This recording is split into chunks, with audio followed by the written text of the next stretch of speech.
Canadian soldiers carried out a carefully planned operation with speed and precision. In just a matter of days, those soldiers achieved what many said was impossible. They took Vimy Ridge. That battle has grown in legend over the decades, seen by many as the moment Canada truly came together, a peaceful nation forging an identity in a time of war. And now, just a few months before Canada celebrates its 150th birthday, we pause to remember the sacrifice and the history made 100 years ago.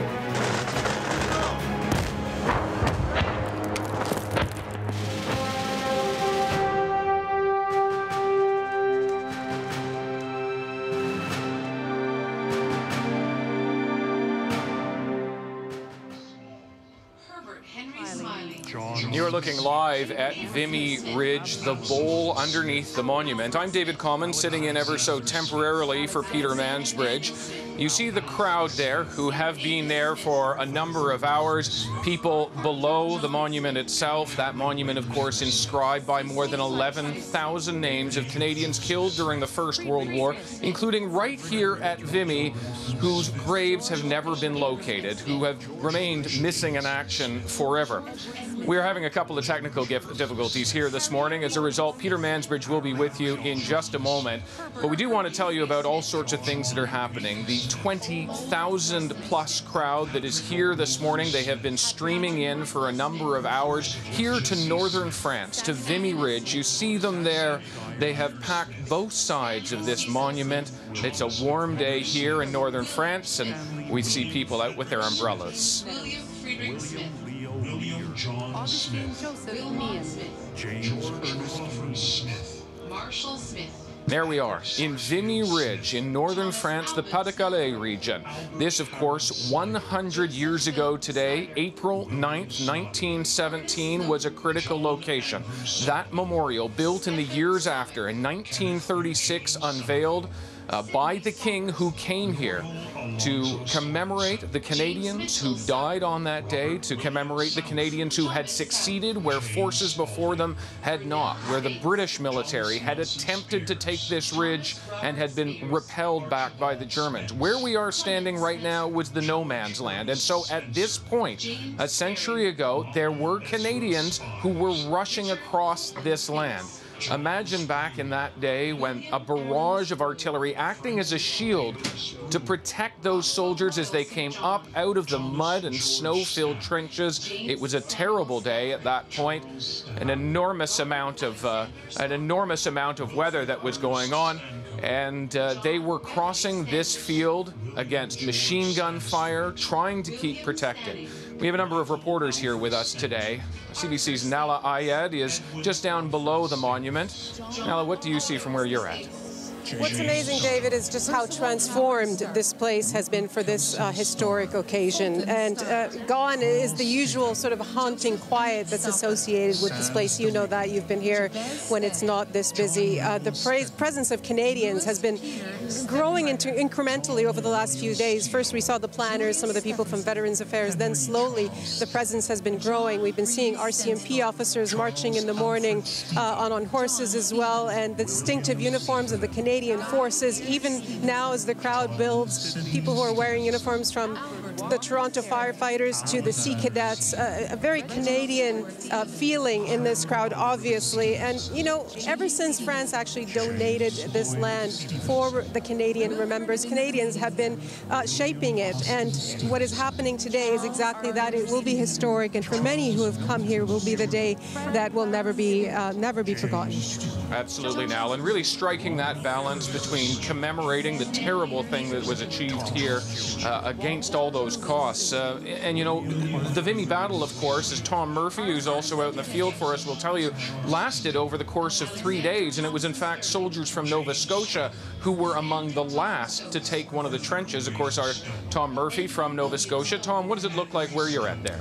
I'm just across the way from Nala, and I can tell you the scene here is really quite something. If you take a look at the crowd, the makeup of the crowd here, you're seeing a lot of young faces. These are school children, in this case, school children who came to us from Ontario for this event, but there are many, many more. You say 20,000 or more people here. Some of the estimates say there could be as many as 9, 10, maybe 10,000 or more students here who really traveled here from every corner in Canada to be a part of this day. And it really is quite a day indeed. You know, you mentioned the 85th Battalion from Nova Scotia. There are school children here from Nova Scotia who have come to learn more about that. What an excellent history class this is, and what this will be for them today. You mentioned a memorable day for them. Certainly a day they will not soon forget. The 85th Battalion, of course, a battalion from Cape Breton, the Nova Scotia Highlanders, as they were known, a big part of the successful taking of Vimy Ridge 100 years ago. David?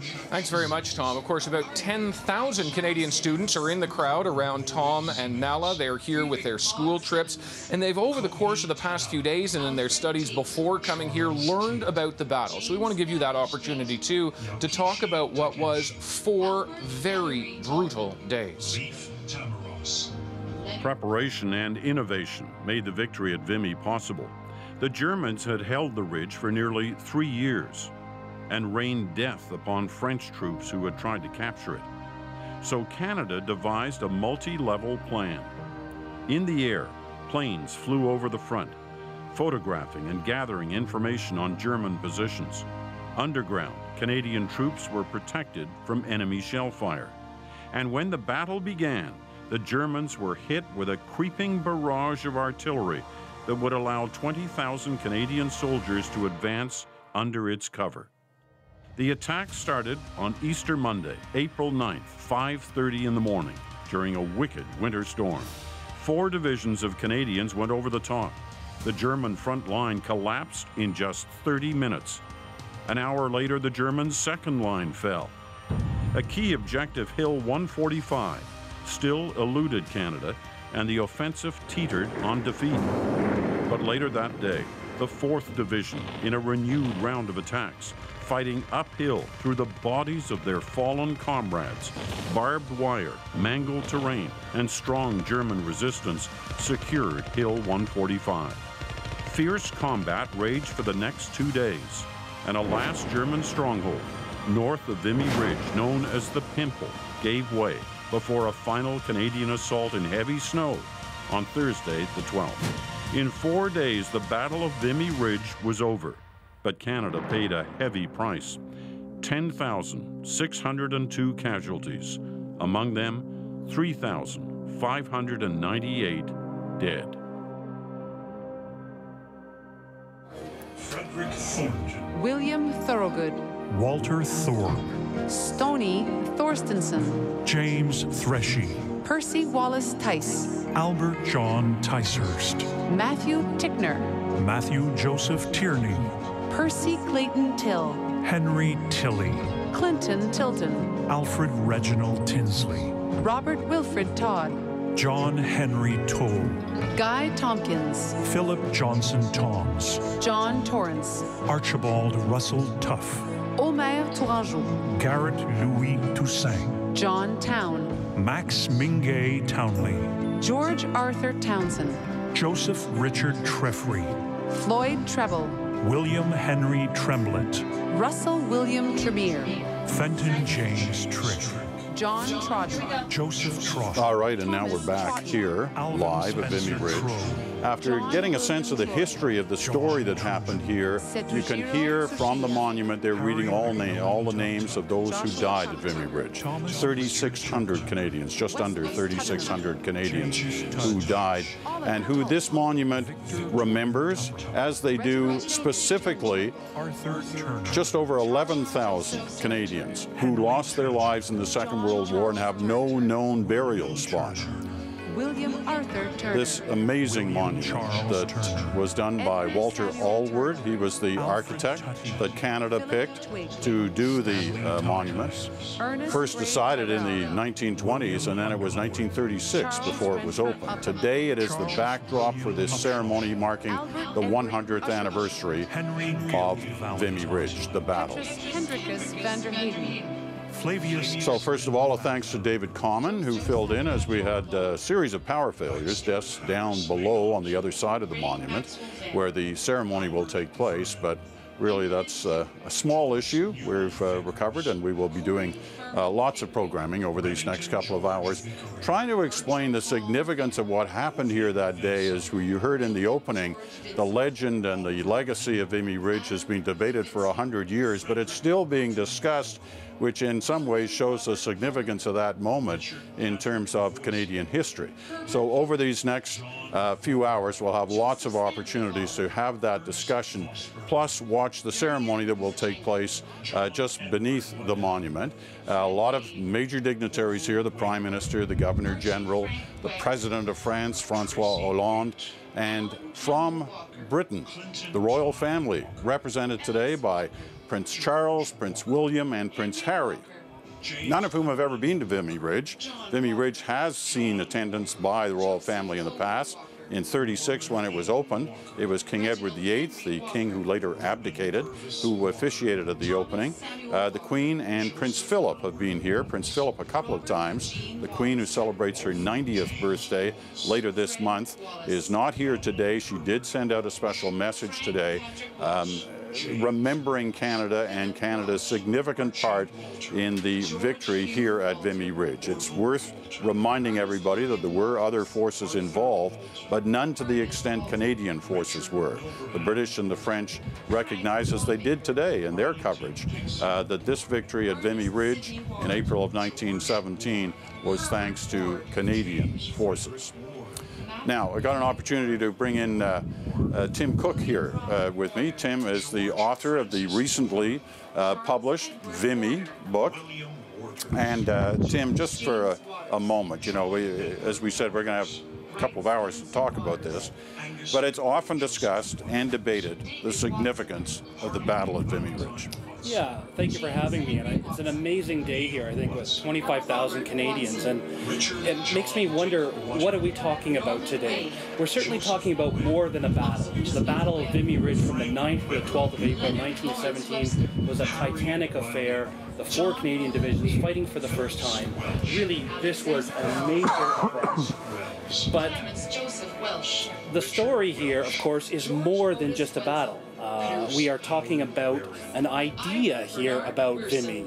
And I think when we built the monument here, the stunning monument by Walter Allward, with its 20 sculptured figures, many of them in pain, with Canada bereft, Mother Canada, who grieves for her fallen son, that changed the idea of Vimy over time. And I think it stands not just for a battle now, but for an entire generation. And of course, it's a place where we come back to.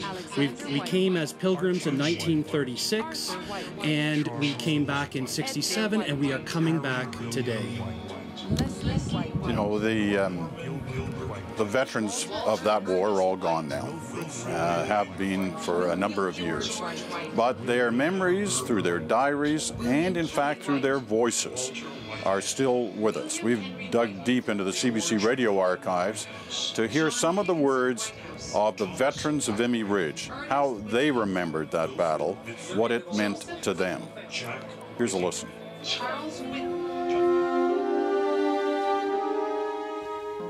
The Vimy line had been very quiet until the Canadians got there.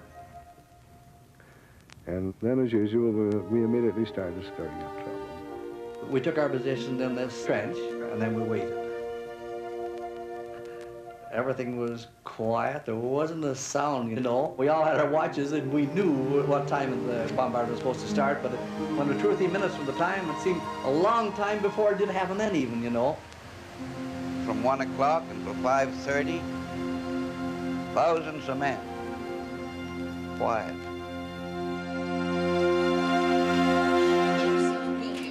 The haunting words of one of the veterans from Vimy Ridge, from the CBC Radio archives, and we'll be going back to some of their memories throughout the broadcast today. Let's go into the crowd. The important thing to remember here today, one of the many important things to remember, 25,000 Canadians expected here today, many of them students, who have come in a pilgrimage, really, to this spot to remember Canadians of a century ago and what they did here. Nala Ayed has some guests down in that area right now. Nala. Percy Peter, as you can imagine, a lot of people have come here with connections and stories, obviously, as you mentioned, with people who actually served right here at Vimy Ridge. And one of them is this lady here from Regina, Eleanor Palmer. Thank you very much for talking to us. Why did you come? Who are you representing here today? I'm representing my grandfather, who was here with the 24th Battalion, the 2nd Division. He survived Vimy Ridge, but then 4 months later was critically wounded at Hill 70, spent the next 9 months in hospital, and returned home a much frailer man. What kind of things did he say about the war and about being here? I think it terrified him, and at the end of his life, he was afraid that he would have to go back to France, to the cold, the mud, all the suffering they went through. And yet you've come here with a big group of your family wearing shirts with his picture on. Why is that important to you? Why did you have to do this? I think Vimy is a Canadian family story. I came with a list of names from friends of mine whose great-grandparents, uncles were here, and I'm here as well. It's a Canadian story. What do you take away from this gathering, do you think, this experience 100 years later? Well, I hope that we hear the story of this and hear how costly war is. Thank you very much. Back to you, Peter. All right, Nola, thank you. You know, that woman is like so many here today who have in some way connected back to their past through relatives to somebody who was actually here at Vimy. They're bringing pictures, they're bringing memories, they're reciting phrases from diaries that they have found within the family collections over the past 100 years. So there are many people like that who are here, and then there are also just a lot of students who are hungering for more stories about Canadian history, and they see in this place at Vimy Ridge a part of our history. You can debate about its importance, you can debate about the legacy of Vimy Ridge, but there's no question that it is one of those major markers in our history. And a lot of men died for the fact that that now is a part of our history. Just under 3,600. As we said, they've been reading off the names here as they get ready for the ceremony that starts in about a half an hour's time. And all the various dignitaries will arrive for that, and we'll bring you, of course, live coverage of that. Let's situate Vimy Ridge once again here, not where it is in northern France, but what it was like in terms of the story at that time 100 years ago. Watch this. The Guard of the Canadian Armed Forces. In 1922, France granted Canada 100 hectares of Vimy Ridge. It's now the Canadian National Vimy Memorial. That's the most iconic part, the towering monument. It took 11 years to build and was opened in 1936 by King Edward VIII. I unveil this memorial to Canada's dead. But much of this place takes you back to the time of the war, back to ground level, or below it. You can access a bit of the Grange subway, a major part of the underground system of cold, damp, claustrophobic tunnels so key to the battles at Vimy. Also key, the trenches. For soldiers 100 years ago, they were often muddy, bone-chilling places, vermin-infested. These ones, located along Canadian and German lines, were reconstructed in the 1920s. And between the front lines lies no man's land, a killing ground where barbed wire, mud, and craters separated the warring sides. In fact, you can still see the artillery and shell craters here. And although this isn't quite the war-scarred battlefield it once was, much of the 100 hectares is off-limits to the public. It's about safety. There are still a lot of unexploded munitions buried along the Western Front.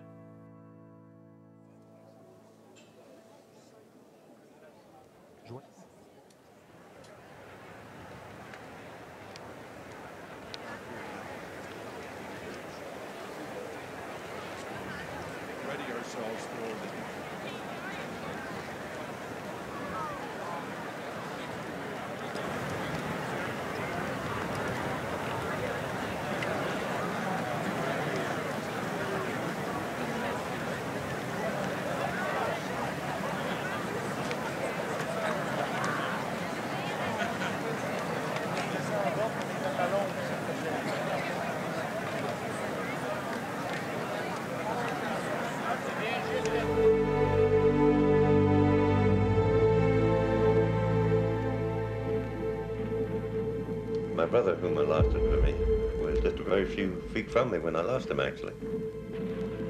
He was wounded first, and I dropped into the shell hole to give him first aid. And after giving him first aid, I left him. Of course, I couldn't stay. Apparently, he raised up in the shell hole to watch me, see where I went. And I heard the shot fired and heard it land and turned around to see him fall. I got back to him a second time, he was gone. And of course, I couldn't stay, and I went forward with my troops. But there was always a doubt in my mind that in the heat of battle, I may have been mistaken, that maybe he hadn't been killed. And that probably at some future time he might show up. I always had that on my mind for a long, long time.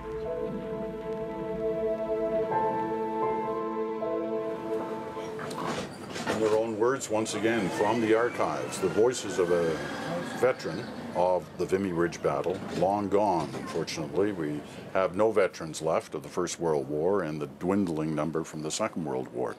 Let's go back into the crowd. Once again, 25,000 plus here today for this ceremony. It'll start in about a half hour's time. Let's go to see Tom Murphy. Tom.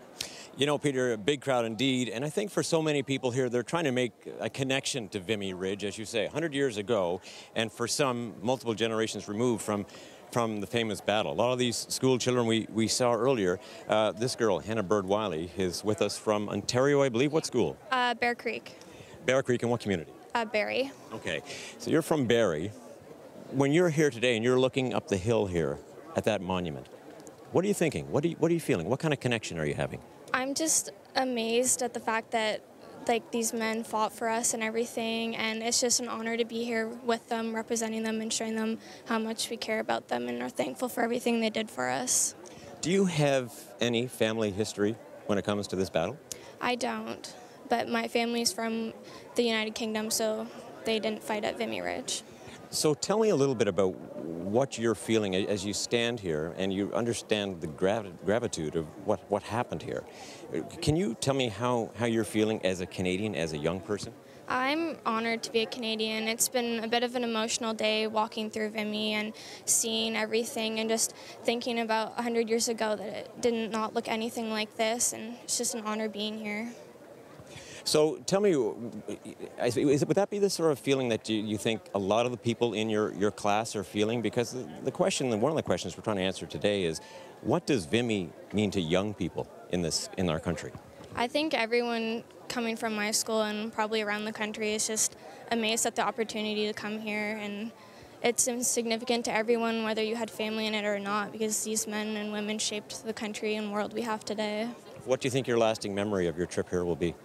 I think being here at this ceremony, seeing veterans and seeing how important it is to everyone, like France, all the other countries, and just how important it is for us to come together as one world and celebrate the war. Anna, thanks so much for your thoughts today. Thank you.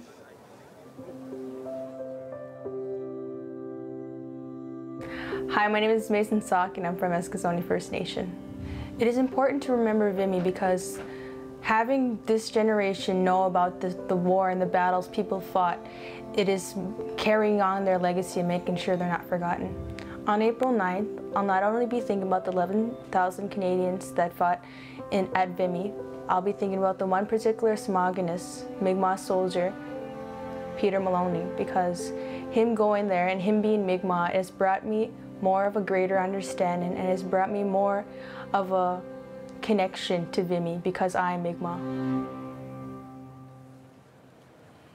And as you can tell, we had the opportunity to talk to a lot of young Canadians before this ceremony over the last few weeks. So we'll be having their words, their thoughts as well during this ceremony, as well as those on the grounds. And you heard Tom talking to these young kids, and it is amazing. Of the 25,000 or so who are here, about 12,000 are students from across the country.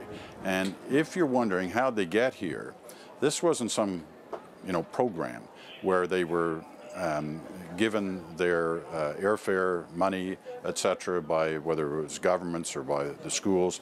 They went out and raised money to come here because they thought it was important. For many of these kids, Vimy is on their curriculum this year. They wanted to add to it by actually being here to get a sense of what it's like, walk in the tunnels, walk in the trenches, and get that first-hand experience. So the fact there are so many here, I was here 10 years ago for the 90th anniversary, there were 5,000 young Canadians here today, 12,000 expected. This is one of the early indicators that we're getting close to the time when the various dignitaries will arrive. This is the march past. Let's just catch a bit of this for the moment. I know a lot of you love to hear the bands of the various Canadian forces when they're involved, so let's listen in for a second.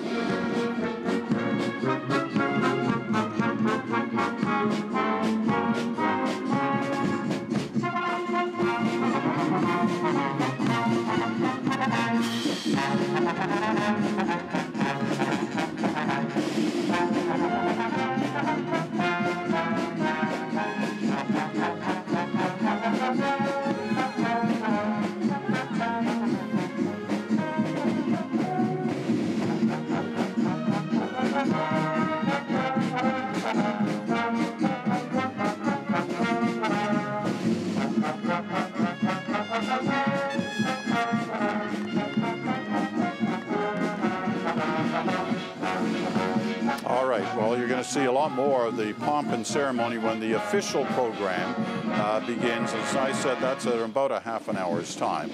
So we'll keep an eye on things, and hopefully we will not miss a thing as the various dignitaries start to arrive. Again, Prime Minister, Governor General, President of France, Francois Hollande, and the three royal princes, Prince Charles, Prince William, and Prince Harry.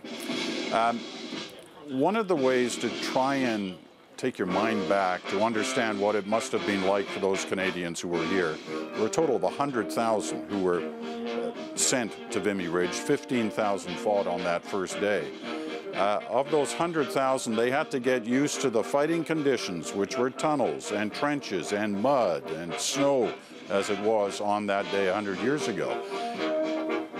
Yesterday, or actually the day before yesterday, I went out and met with, you'll remember this name, Rick Hillier, former Chief of Defense Staff, led Canadian troops in Afghanistan, and has been somebody who has paid a lot of attention to First World War history, especially as it comes to Newfoundland, Beaumont-Hamel, a battlefield about an hour from here, where Newfoundland's finest, the young from the Newfoundland Regiment, lost their lives in 1916, July 1st in 1916. Was out there with General Hillier just a couple of days ago, and I wanted to get some sense of what it must have been like. And we walked through one of the old trenches that the Newfoundlanders had been in to talk about what it was like and how difficult it was for commanders to deal with the unbelievable losses that were recorded on days of fighting out of the trenches. Here's that moment. Okay. Imagine walking these trench lines though on the duck boards and carrying 65 pounds of kit and a bandolier of ammunition stuck over your shoulder and a shovel and a pickaxe on top of that, and trying to keep your head down in a crouch so you don't get shot because you pop over the parapet and then you slip on the mud and fall down and knock your buddy in front down. Like, that's just the small parts of life in a trench system. Yeah. It's incredible. And here we are in grass and that now. This weekend we remember Vimy 100 years later to the day, where a lot of the battles were fought like this in trenches. It's hard to imagine, though, how the leaders of 100 years ago were able to inspire when you look at the kind of numbers that these young guys had seen from previous battles. I mean, I can remember talking to you about the difficulties of dealing with 4 dead in a day in Afghanistan. These guys were at times losing thousands in a day.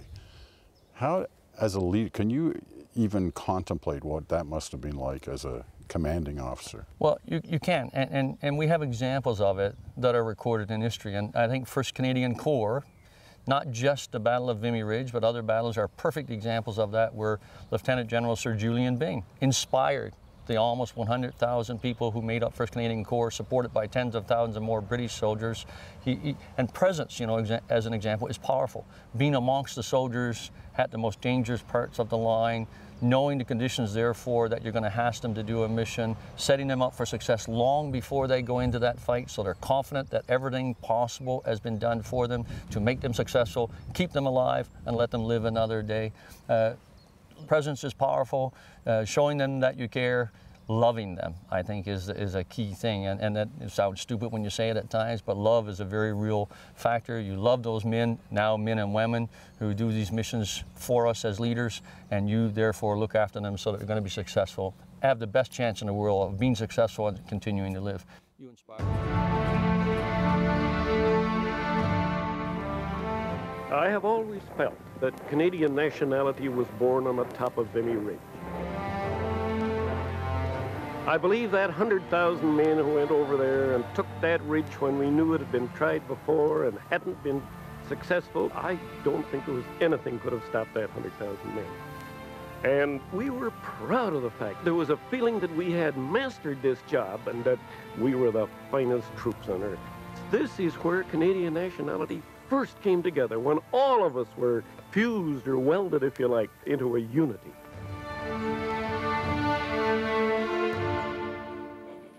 You know, when you watch those voices from the past, listen to them, you hear Rick Hilliard. Yeah. Comes down, in many cases, obviously to the sacrifice and the heroism of individual soldiers, but also to the leadership. And there's been a lot of focus on leadership of Canadian forces at Vimy. The overall commander was British, Sir Julian Byng, later became Governor General.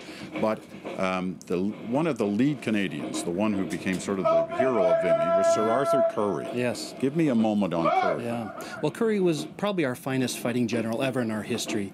He was a 1st Division commander here at Vimy, but he was really involved in the training of the soldiers and helping to instigate new infantry tactics and artillery tactics. He was a pre-war militiaman. He had been really selling houses in Victoria, but he had a very keen mind for warfare. He listened, he learned, and after Vimy, when Byng is elevated because of this victory to command an army, they're wondering who will command the Canadian Corps, and they say the only Canadian can be Sir Arthur Currie, and he gets the Corps in June of 1917, and he will lead the Canadians in the battles of Hill 70, Passchendaele, defending Vimy again in March and April of 1918, and then in the 100 Days campaign. And I think he really is a very fine general, but as you said, he felt the weight of those casualties. He had tens of thousands of soldiers die under his command, and after the war, it's quite clear he suffered from post-traumatic stress disorder, and in fact, his reputation was questioned by some Canadians. Questioned, and he launched a lawsuit as a result of that, and he won. He won, that's right. And I think part of it came down to just the horrendous casualties. Hundreds of thousands of Canadians wounded or killed. Who was to blame? And I think some Canadians thought it was Currie. It definitely wasn't. He was one of the finest generals of the war. He cared for his soldiers, but nonetheless, there was that dark legacy of the terrible casualties. Well, Currie is being remembered here today by two people especially, descendants of Sir Arthur Currie. Watch this. My name is Marilyn Moore. I'm the granddaughter of General Sir Arthur Currie. Hello, I'm Corporal Arthur Currie. I'm stationed at Fort Wayne Cold Lake, but I'm here at Vimy Ridge right now honoring my great-grandfather, General Sir Arthur Currie. I'm here at Vimy to honor the 100th anniversary of the Battle of Vimy Ridge and the many who fought here, who lost their lives here, and who carried the memories with them afterwards. I hold his miniature medals that he would have worn at a mess dinner. These two medals here, he was presented by King George V on the battlefield shortly after Vimy Ridge. He was a very diligent planner, always with the view of keeping the casualties at the lowest possible numbers, and that he carried the weight of those casualties and for many, many years. I'm standing where thousands of Canadians 100 years ago trudged up through snow and mud and took something that took a lot of planning and a lot of courage. I can't imagine being anywhere else this weekend. Descendants of Sir Arthur Currie here today, and a lot of descendants of Vimy veterans are here today. One of them's with Nala Ayed. Nala. Peter, you're right, a veteran and also a descendant, and his name is Claude Guimont. He's from the Sankeen First Nation. Welcome. Thank you. Just wondering why it was important for you to be here today. Well, one of the major reasons I come over here, well, actually I have two reasons, but the major reason is I have my great uncle, William James Morso.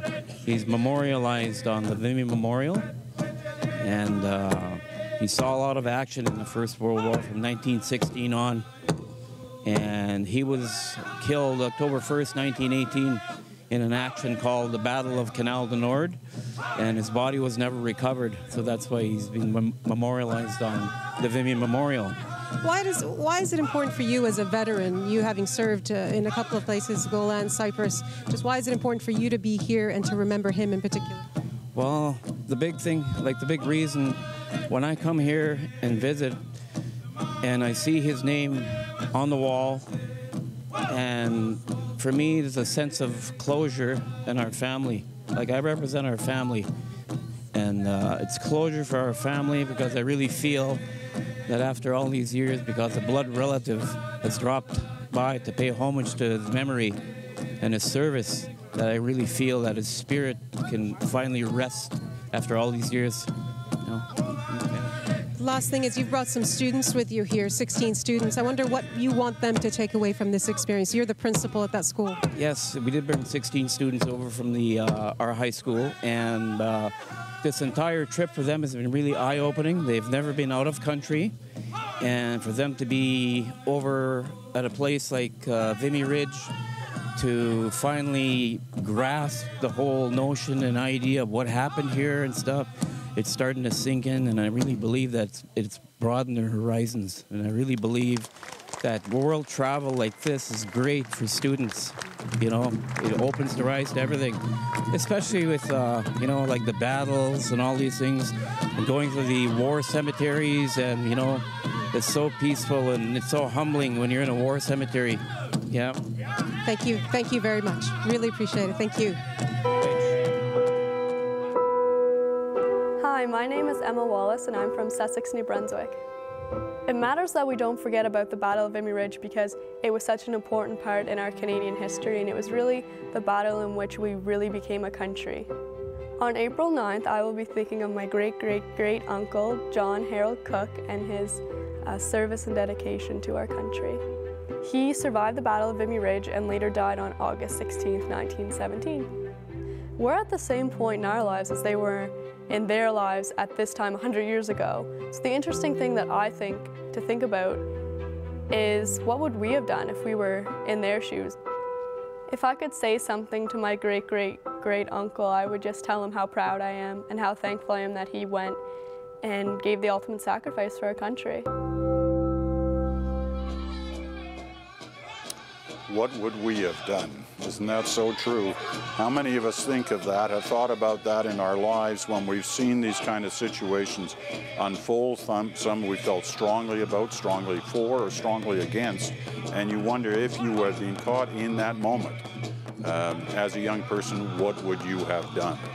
A couple more young people, students, are with Tom Murphy. Tom. Yeah, Peter, we're making our way through the crowd here, and we're finding that this really is a personal affair for quite a few people here, some young people included. And with a couple of students from Fenelon Falls in Ontario, this is Jillian Meisner and Bailey McIntyre. Jillian, I'll begin with you. Talk to me a little bit about your personal connection to this. Well, my Aunt Pat, her husband, he approached me and he gave me a business card with 3 of his relations, all Broadworths, who passed away during the First World War. One of them was here today, April 9th, 100 years ago, and he just asked if I could remember them for him and try and get as much information as I could on them and how they were here. And just being here today is really special for them, I feel. What are you thinking about the sacrifice they made? The sacrifice, it can't be described in words. It's too much. A lot of the Canadians, they weren't really prepared for how long this war was going to be, and the sacrifice they made is so important because they didn't know what they were getting into. But now that we know it was so much more than even they imagined, and it's more important than anything that is around today. Great. Obviously a pretty impressive history lesson and field trip, to say the least here. Personal for you as well. Maybe Miss McIntyre, you can tell us about that. Yes, my great-grandpa, he was in this fight. I remember my grandma wrote a book about it, and it's such an honor to be here and know that he fought here for everybody in Canada, and to learn about that is really amazing. How is it different learning about it in a book, in a classroom, versus coming here and seeing the ridge and seeing the landscape around here and thinking back 100 years? Well, seeing it, I can understand everything about like what we've learned, and it's it's exactly how I thought it would look, and all covered over in grass. I can imagine it like in mud and people running through, and just like the explosions and everything. I can just imagine it, and it'd be truly awful to hear. Jillian, thank you for your thoughts. Bailey. Sorry, Bailey, and Jillian here as well. But as we say here, you know, this is really, it's personal, Peter, for a lot of people. The look here certainly belies what the situation was 100 years ago. As we suggest here, a beautifully greened, grassed hill here, but a real connection for a lot of the young people here in this crowd today as well. Peter? Yeah, thanks, Tom. And, you know, not just a connection for young people, a connection for older people as well, when they think about those who, like the two you just talked to, had descendants, or they're descendants of those who fought here. A lot of people carrying around pictures today, and I'm one of them. My grandfather fought here at Vimy Ridge. He was with the Canadian Army, and you know, I remember him today, as a lot of other Canadians are remembering those who are they are descendants of, who were here at Vimy Ridge. My grandfather was wounded on this day 100 years ago. He was evacuated Britain, recovered, and went on to live a long and healthy life.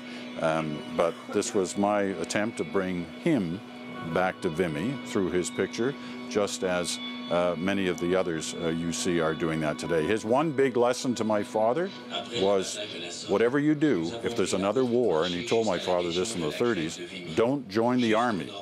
He'd been in the army, and he saw how brutal it was, and the horrors of the First World War, and the trenches, and the mud, and the rats, and everything else. He made my father promise he'd join the Air Force or the Navy. My dad joined the Air Force and had a distinguished war record in the Second World War.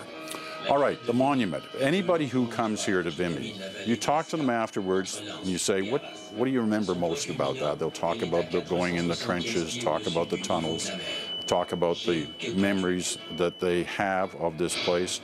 But the thing they talk about most is this, the monument. It is stunning, it's spectacular. It is not glorious, it doesn't celebrate glory.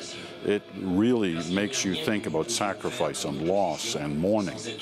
Here's a little more about the monument. It's all about those names. 11,285 of them carved into the monument. Canadians who died fighting in France, their memory always towering over Vimy Ridge. A resting place for those with no known graves. The monument is, of course, rich with symbolism. The twin pylons representing the sacrifices of both Canada and France. Atop them, figures for peace and justice. Others represent knowledge, truth, charity, and mourning. Canada has no larger overseas national memorial than the one at Vimy. Designed by Walter Seymour Allward, an accomplished and acclaimed Canadian sculptor and architect, work began in 1925, and on July 26, 1936, it was unveiled by King Edward VIII. More than 100,000 attended, including 6,000 Canadian veterans. représentant des gens de tous les villages au Canada, de l'Atlantique au Pacifique et jusque loin au nord. H.C. McKendrick. La crête de Vimy est un There it is again, that stunning monument here at Vimy Ridge. You know, we saw Walter Allward there, Tim. And the thing about Allward, who went through years to build this, cost overruns, a variety of different things, but on the day it was celebrated in terms of its opening, Allward was mentioned just once, not given any opportunity to speak. No, it's a bit odd. Walter Allward, of course, had devoted most of his life, his adult life, to this. He was a known architect and sculptor before the war, had done a number of monuments, including one in Cambridge, Ontario, and other places. But he spent his life here looking for the right stone, sculpting those figures, so powerful. But there had been delays, there had been cost overruns, and of the day where Canadians returned and came to this ridge for the first time, the 6,000 Canadian veterans, and their king was there, he was left out of the ceremony. It's a bit hard to understand, and it's not clear. I think it must have hurt him very much. I've read through his letters and his diaries. He's just not there, and in fact, when he comes back to Canada, there's a brief celebration for him, but he is largely forgotten by Canadians until his death in 1955. Some of, as you mentioned, he did a number of other monuments in Canada before the war. He did one, as you said, in Cambridge, did one along University Avenue in downtown Toronto, and the last one he'd done before he came here was in Stratford, Ontario. Right. The King, we saw a glimpse of him in that footage a moment ago. Here's a longer version of, it's not that long, but it's longer than what you just witnessed, of the King at the 1936 official opening of this monument. Watch this. This glorious monument, crowning the hill of Vimy, is now and for all time a part of Canada. Already the scars of war have well nigh vanished from the fair landscape spread before us. Around us here today there is peace and the rebuilding of hope. And so also in dedicating this memorial to our fallen comrades, our thoughts turn rather to the splendor of their sacrifice and to the consecration of our love for them.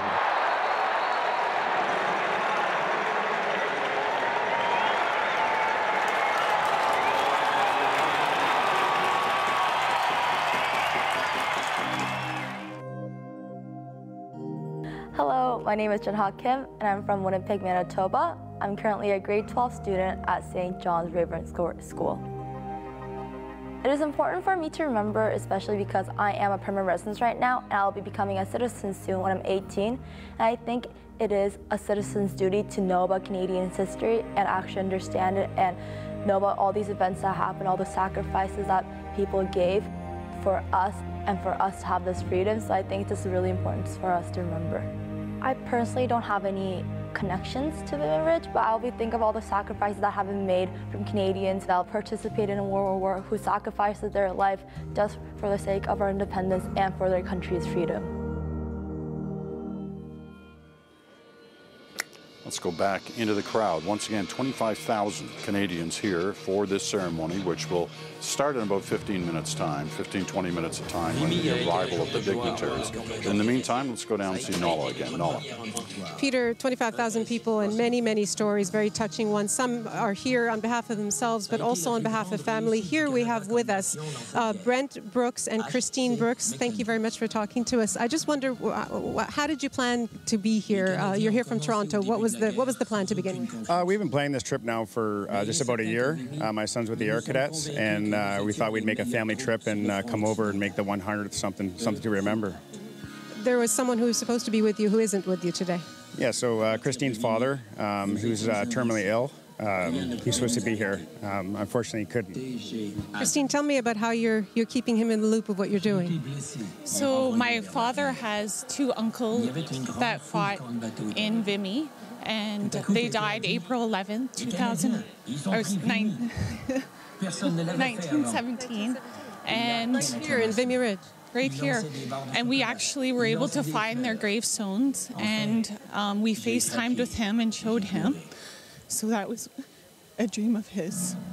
Your father wanted to be here. He's a major history buff. So how has he been reacting to your updates? Well, I just let him know we're on air now, and there's tears in his eyes. Do you want to send a message to your father from here, from Vimy Ridge? I would love to. Dad, you mean the world to me, and I love you more than anything. And you're ready to fly, and I'm okay with that. You go when you're ready, and I love you. Thank you very much for talking to us. Thank you. Back to you, Peter. Wow. Well, a very emotional moment. I got my men out in a big shell hole out in no man's land, and we were to look for a dugout with a flag or something over the entrance. And I said, I'll go out along here and see if I can see any sign of it. You fellas stay here. So I walked along foolishly along the middle of no man's land, and there were 3 or 4 shells dropped behind me, and the boys thought I was smashed to pieces. The corporal had seen this flag, and he took the rest of the men to this dugout. I finally saw it and got to the top of this dugout, and I could hear the boys talking down below. Poor old Secord, he got it. Yes, and the son of a gun had the rum ration with him. So just then I appeared and said, all right, boys, I'm here with your rum ration. 3 cheers.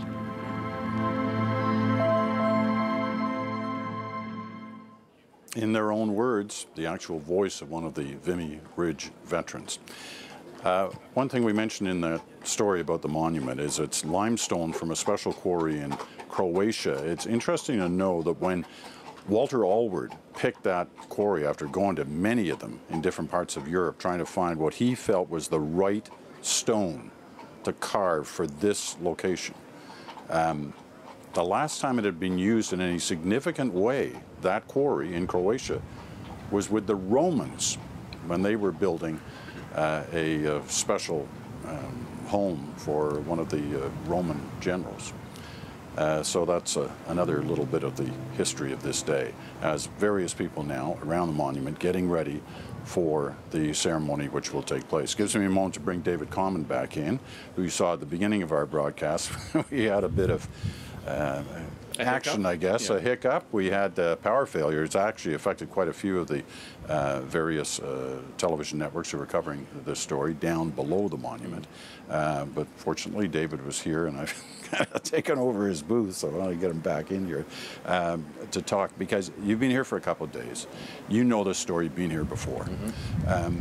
You had a great story you were telling us the other night about a fella you met, a citizen of this country, who was talking about Canada. It wasn't just that I met him, it's that he insisted on meeting me, interrupting me, actually, and I'm glad that he did. I was at a place, Hill 70. It's where Canadian soldiers went immediately after being here, or in the immediate aftermath of being here, and he came up to tell me that the ground there is white and red. I said, "Pourquoi, monsieur?" And he said to me, "White from the chalk, red from the blood of Canadian soldiers." So that, it struck me. It struck me that that town remembers what was done there a century ago, that this country remembers. We see the French president here today. We see French people in the crowd. And lining the streets coming here, absolutely, village by village, heading towards this site. The white is interesting, because a lot of the ground, beneath the ground here is white. You go into the tunnels, as you've done as well, and it's chalk-like. It's almost like the White Cliffs of Dover. In fact, it's kind of the same run, really. And that's why when you see the writings on the etchings on some of those walls by Canadian soldiers from 100 years ago, it looks like they were written yesterday. It's so clear. I find it haunting seeing that. Yeah, because you have no idea what happened to these guys the next day. All right, David, thank you, and we'll have David back with us again in a little bit. This is the scene around the monument right now as they prepare once again for the ceremony that's about to take place. And if you're just joining us, I know it's early in some parts of the country. There will be a number of special dignitaries here: the Prime Minister, the Governor General, the President of France, Francois Hollande.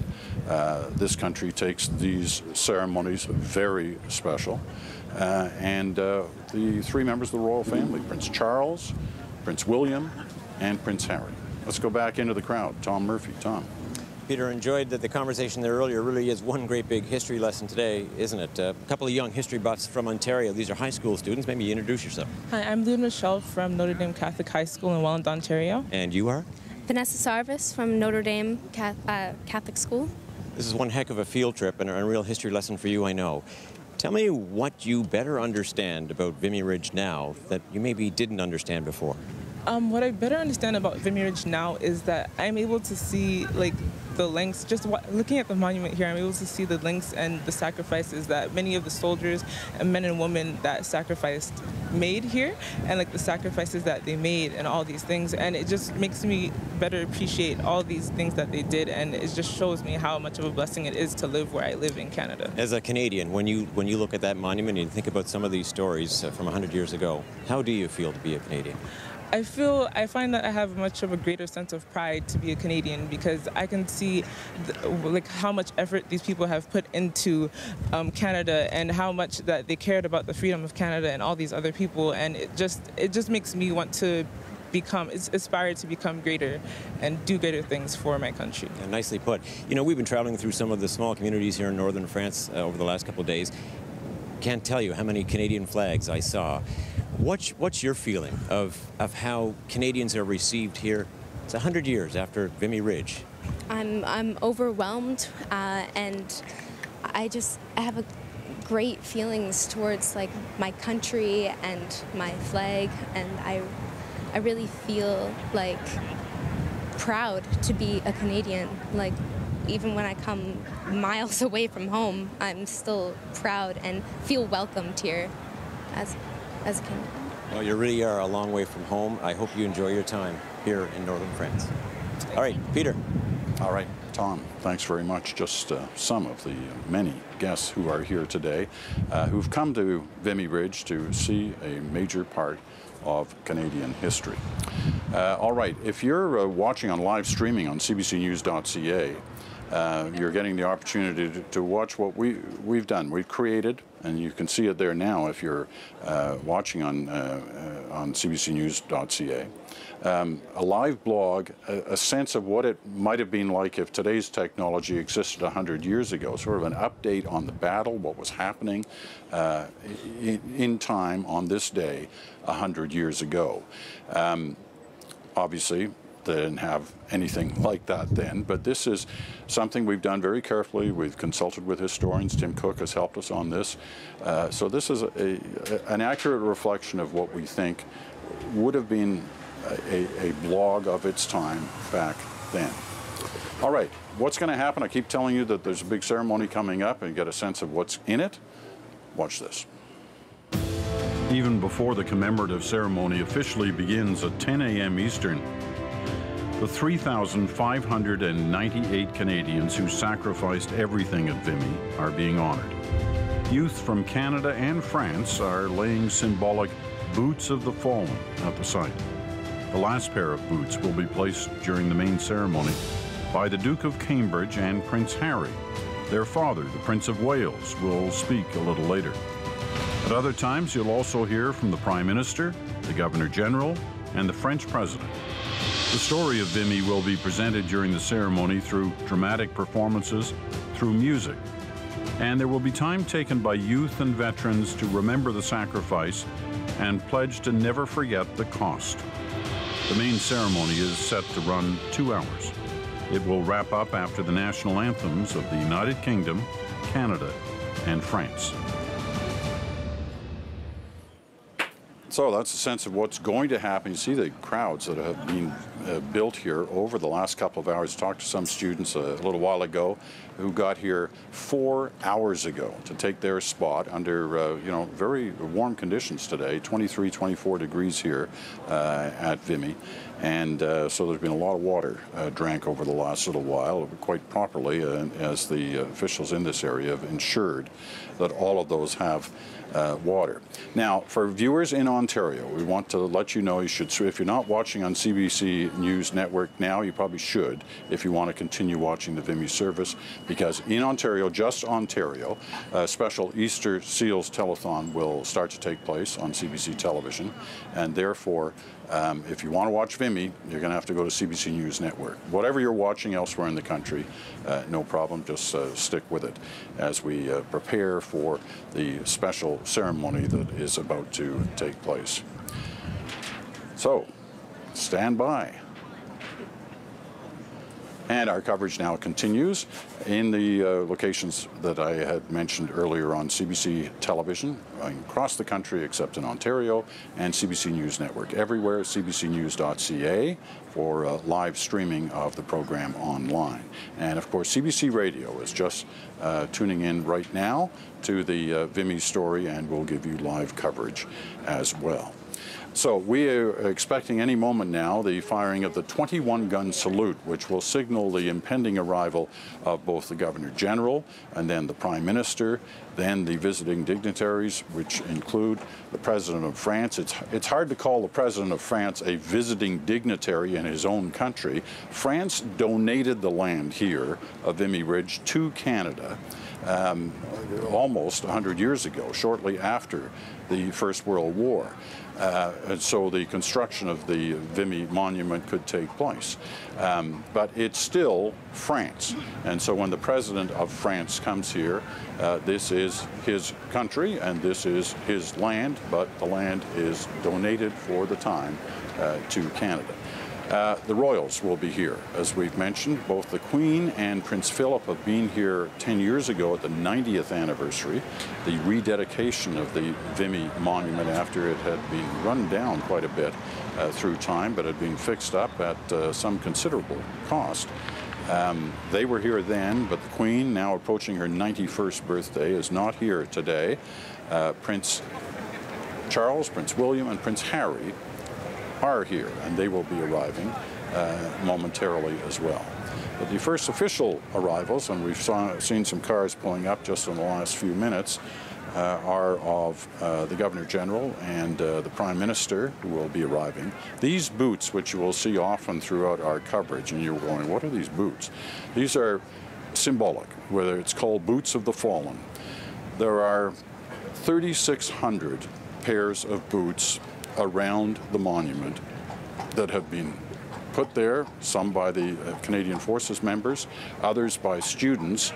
They're all boots that have been donated here, that have been used in the past, and it's basically in the recycling they've contributed to this day and this particular ceremony. They represent the 3,600 Canadians who died in the Battle of Vimy over 4 days starting 100 years ago today.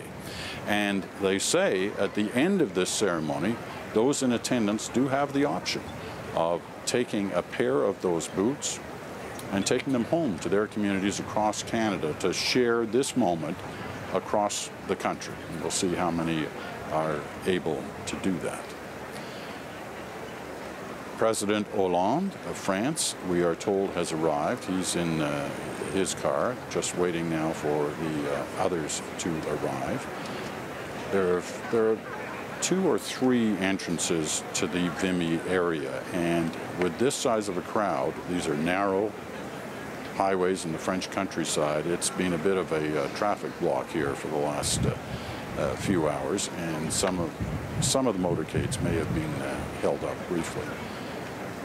More of those boots, as we said, behind the pipers there, around the monument. I see another motorcade just arriving now behind us, heading into the park. So let's quickly go down to Tom Murphy. We'll keep an eye on this motorcade to see who it is. Peter, Emma Reynolds of Uxbridge, Ontario joins me. I was taken by your shirt. Tell me about that. So this shirt actually has Sam Sharp, who was the founding member of the 116th Battalion out of our community in Uxbridge, and he single-handedly raised the 116th Battalion and fought here at Vimy with his men. And he was also an MP, and he was one of the only ones to be elected while actually at war as well. So it's really important important to be here representing him and the whole community. Does history come alive for you here? Absolutely. Our teacher is really adamant about the experiential learning that this place brings, and being here and not just reading it in a textbook is really remarkable. No better place to do it than here in Vimy Ridge. Exactly, yeah. Emma Reynolds, thank you very much. Thank you. Peter. All right, Tom, thank you.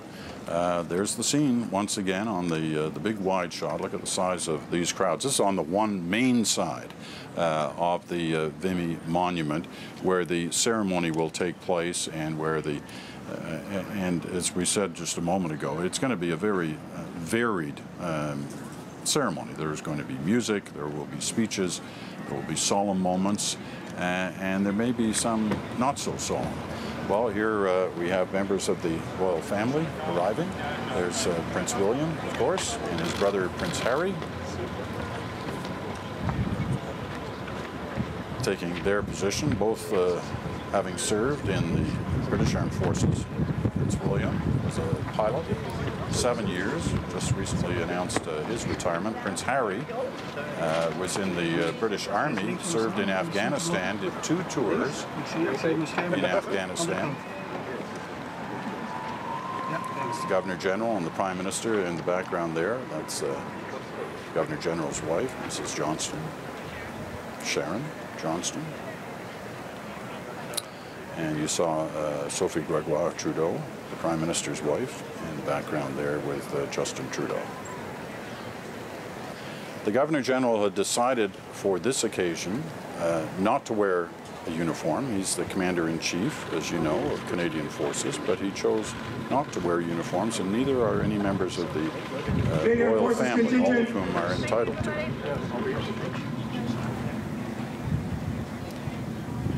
Trudeau's son Xavier with the Trudeaus today.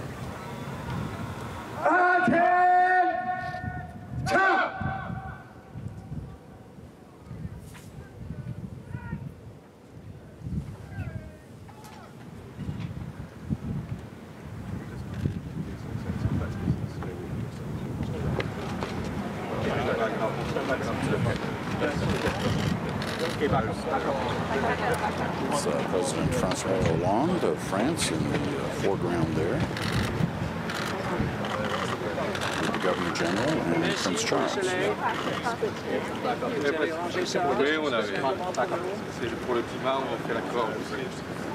This is the Prince's first time to Vimy Ridge. David Johnston has been here at least 3 times before today, including first on a bicycle tour long before he became Governor General. One of those Canadians who felt it was important to make a pilgrimage here. The 21-gun salute going off now in the background. You know, we talk so much about the battle, we talk about it in terms of 4 days in April. The 2 weeks before the battle began, this area was shelled with millions of artillery fire for 2 weeks before the battle began. And, you know, in that kind of crass military term, they talk about softening up the enemy positions. They're trying to, you know, kill the enemy, destroy their trenches, knock down barbed wire, so when the assault finally began, they would have had some help from that. That it also clearly indicated to the enemy that there was an assault coming. Can you imagine 2 weeks of listening to that at a much greater pace than we're hearing on the formalities of the 21-gun salute?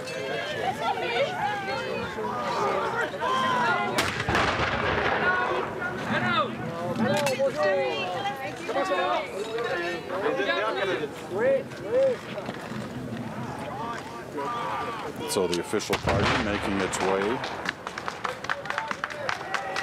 You know, it's a beautiful spring day here, and Tim, when you look at these pictures, you go, oh my gosh, you know, really? There was a war here?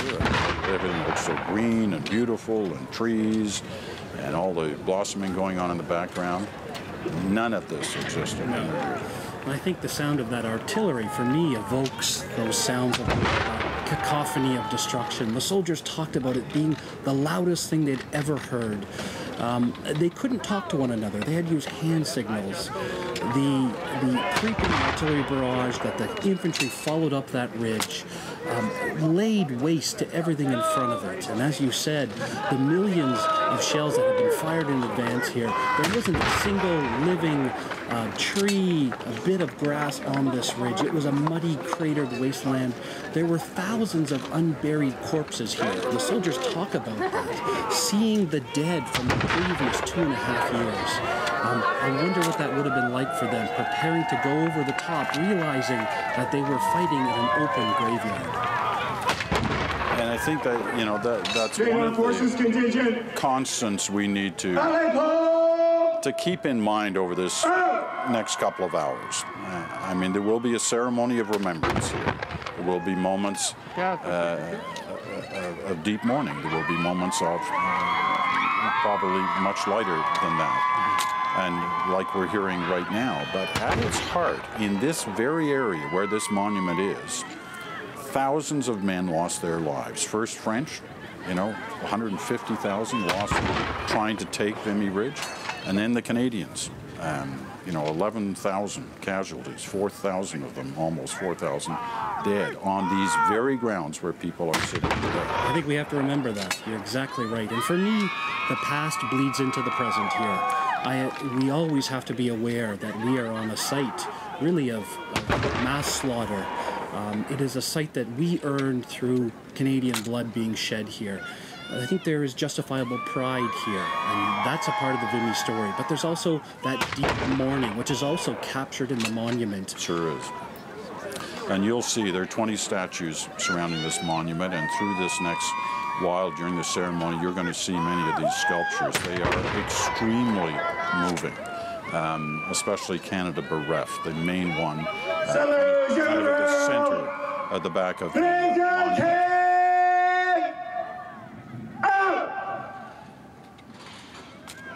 So as the Guard of Honor positions itself for the various salutes now.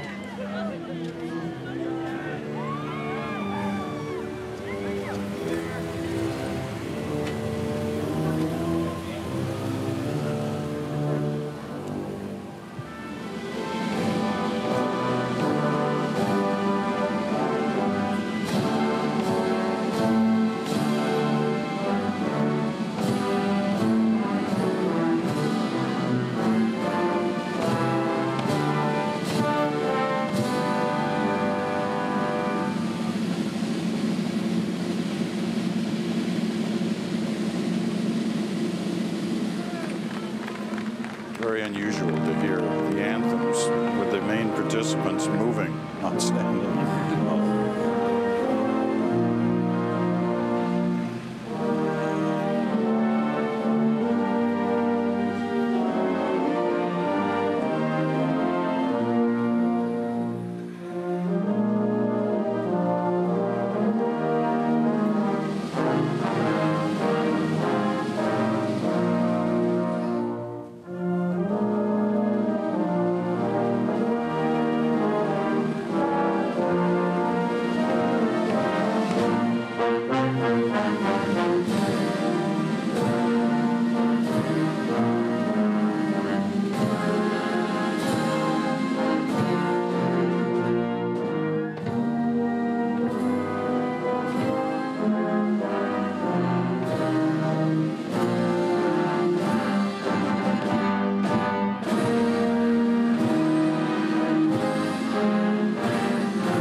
CBC, my name is Major Nicholas Sintins. I'm the Canadian Forces Contingent Commander.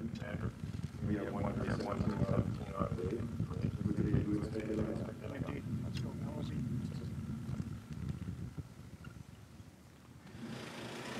The Guard Commander.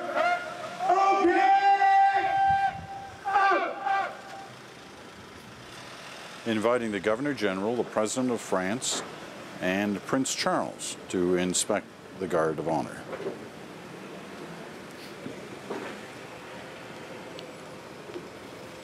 Made up of Canadian Forces, members from all services, the Army, the Navy, the Air Force. You see the different uniforms. Many of these representing regiments that were here at Vimy 100 years ago.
They've reached now the area where they're being briefed on the meaning of the boots of the fallen.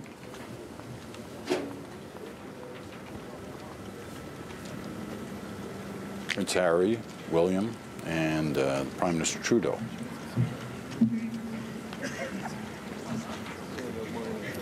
And we're told that the two princes will place the final two pairs of boots for the total now of 3,600 that will be surrounding the monument here at Vimy. They're on the red carpet again.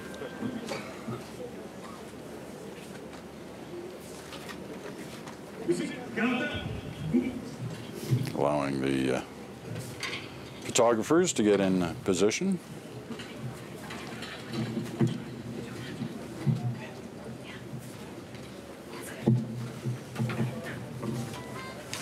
Canadian Forces contingent.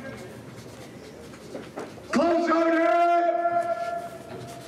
Back.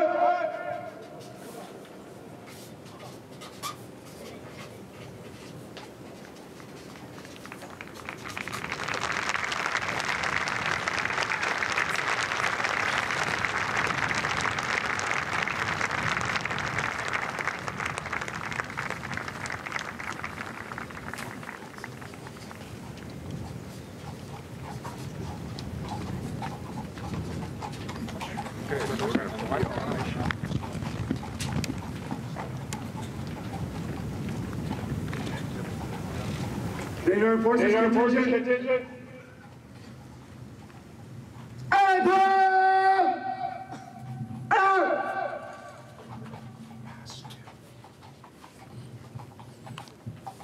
Now, during this visit, which will last a couple of hours, Prince Harry, who I mentioned served 2 tours in Afghanistan, will meet with 15 Canadian soldiers who also served in Afghanistan. That was at his request, at Prince Harry's request. He had that opportunity to meet with them. I'm Walter Natynchuk, retired General Deputy Minister for Veterans Affairs. I've been asked to basically hold with you here until the Guard has repositioned over. General Natynchuk is a former Chief of Defense Staff for the Canadian Forces. Very kind. Great to see you again. Veteran now, and he's being asked to be the official guide to the official party as they take their positions.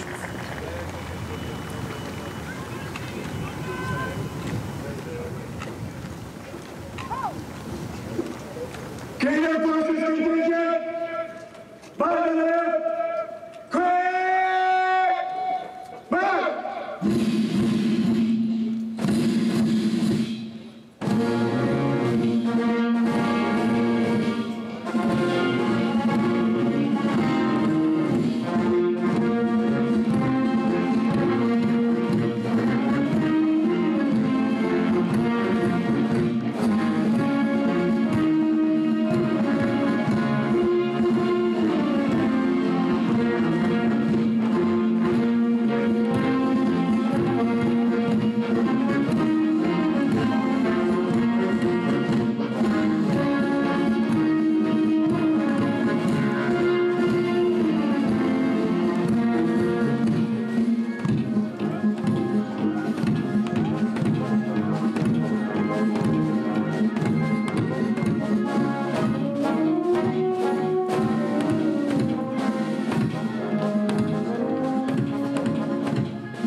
So as you can see, various members of the Armed Forces and the RCMP positioning themselves as the official party will take its place on the far side of the monument, this side where the official ceremony will take place. Those are all boots once again, all surrounding the monument.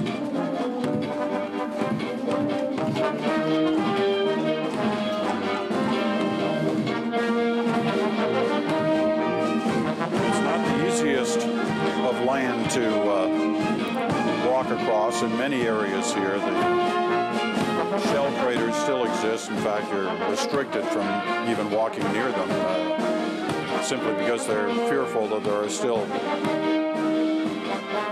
live shells or ammunition that could cause harm in some of those areas.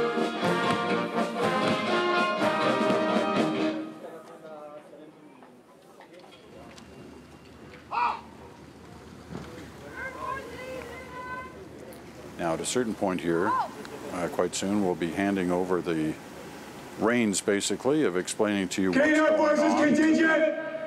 Official host, the MC of the program. This guard commander's got quite the voice. I bet you nobody hesitates to take his instructions when he gives them.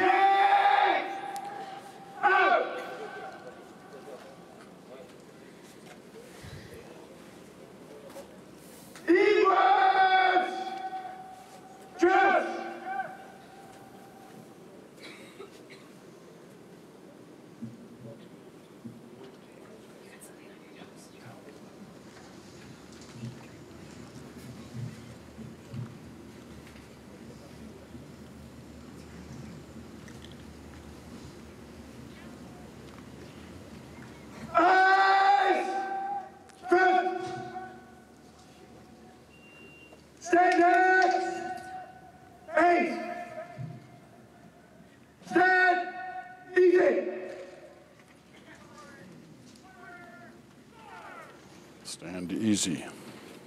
The command the troops were waiting for after being marched around for most of the last hour. So they are now in position. The official party.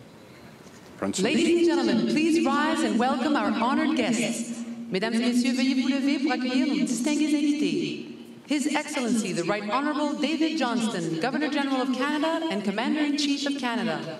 Son Excellence, le très honorable David Johnston, Gouverneur général du Canada et Commandant en chef du Canada. His Excellency, François Hollande, President of the Republic of France. Son Excellence, Monsieur François Hollande, Président de la République française.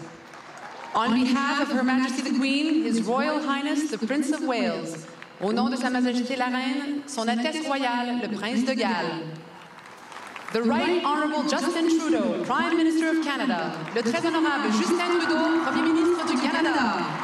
Their Royal Highnesses, the Duke of Cambridge and Prince Henry of Wales, Leurs Altesses Royales, le Duc de Cambridge et le Prince Henry de Galles.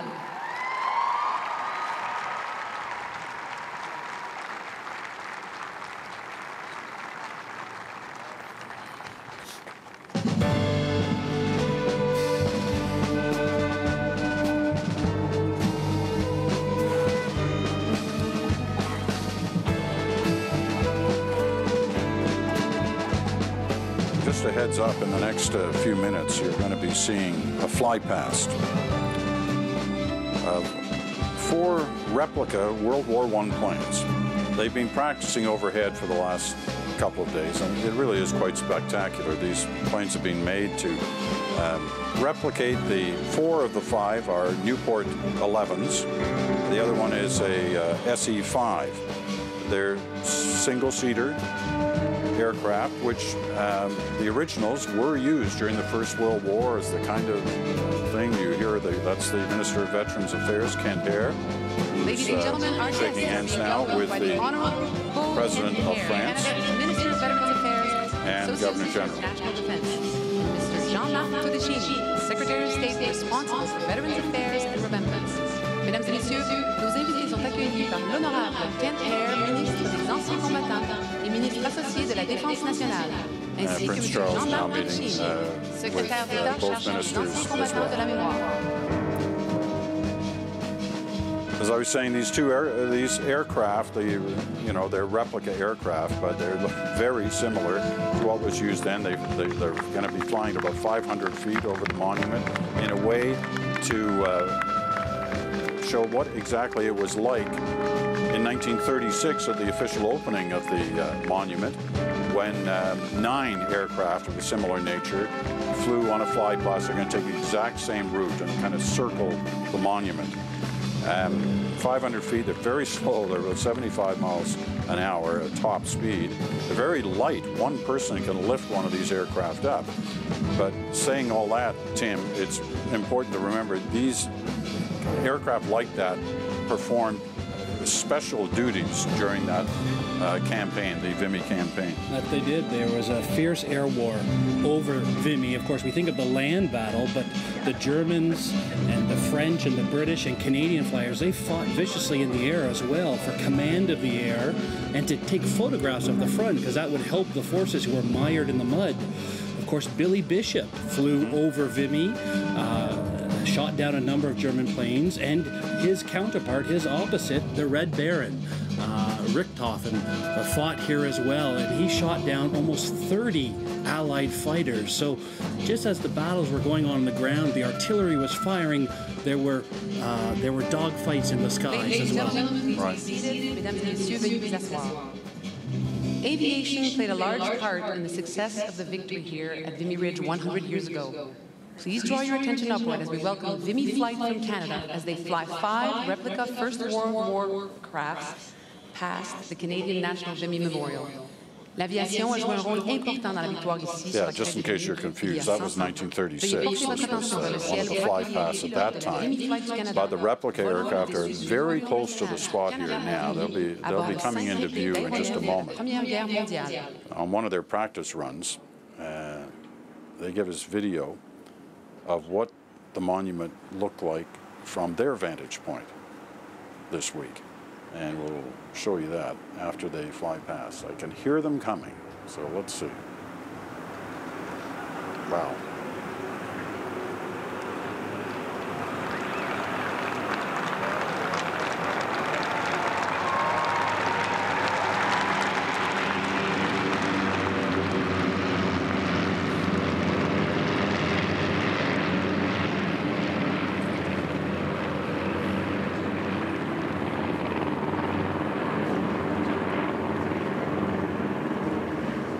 Keep in mind, you've got some pilots sitting there, especially Prince William, Mesdames et messieurs, Prince Leur Charles Altesse flew. royale, le duc de Cambridge et le prince Henri de Galles. Those aircraft will fly around.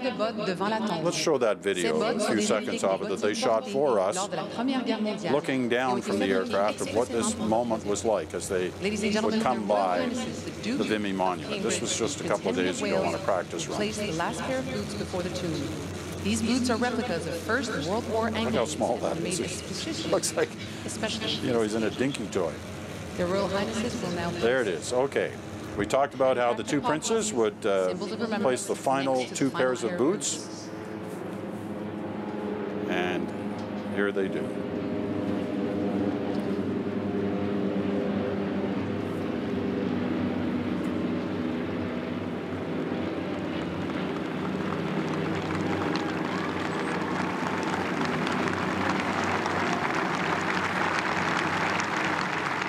Leur Altesse royale déposeront maintenant les coquelicots, symbole du souvenir, à côté de la dernière paire de bottes.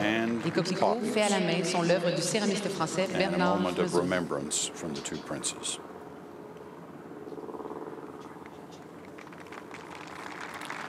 More than a few poppies in the crowd today. There's no sort of consistency to the decision on wearing poppies. Some are, some aren't, but as you can see, members of the official party seem to be. Poppies normally reserved for Remembrance Day, but this is a special day of remembrance.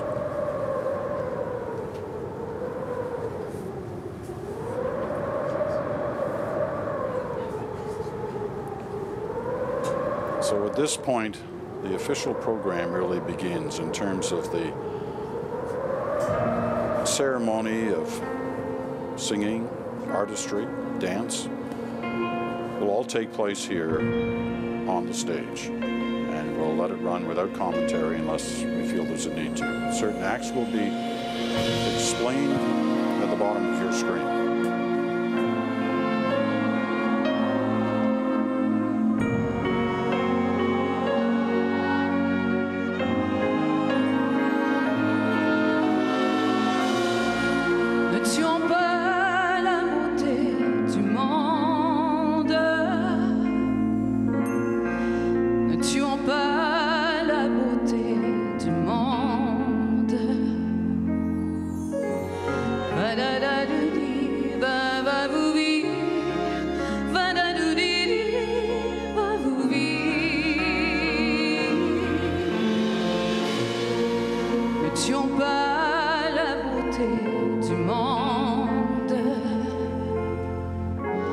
Chaque fleur, chaque arbre que l'on tue revient nous tuer à son tour.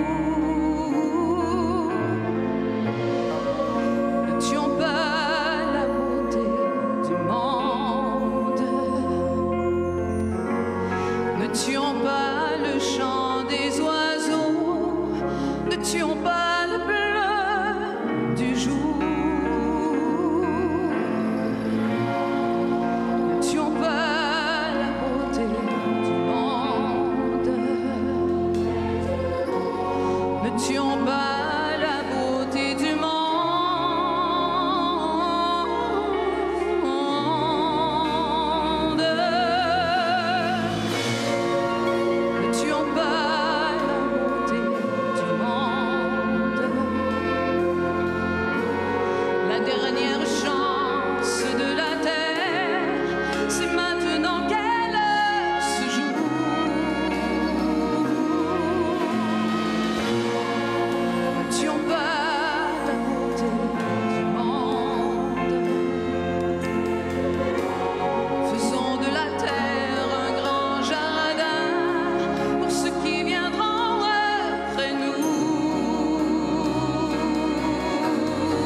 La dernière chance de la terre, c'est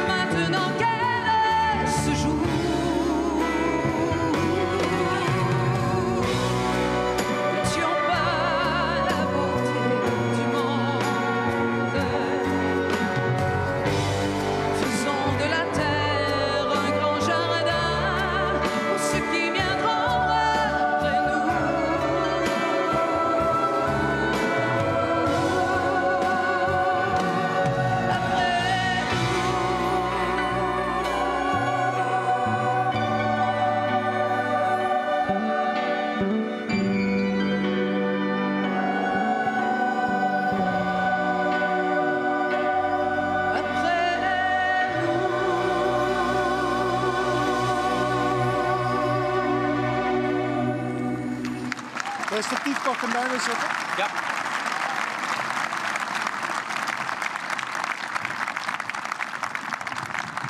Mesdames et messieurs, ladies and gentlemen, c'était Isabelle Boulay qui chantait l'hymne à la beauté du monde.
Je suis l'infirmière militaire Beverly Hampton de Vancouver. Je rédige souvent des lettres pour les garçons. Il s'est précipité en réponse aux ordres du caporal. Personne n'a revu Billy Demchuk. Jamais retrouvé son corps. Ça arrive souvent ici. On me dit de ne pas m'attacher. Ne pas m'attacher. Mieux vaudrait dire à ces alouettes de cesser de chanter à tue-tête. Nous sommes souvent attaqués en même temps que les soldats. Nous sommes tous frères et sœurs ici. Et Dieu du ciel, les rats.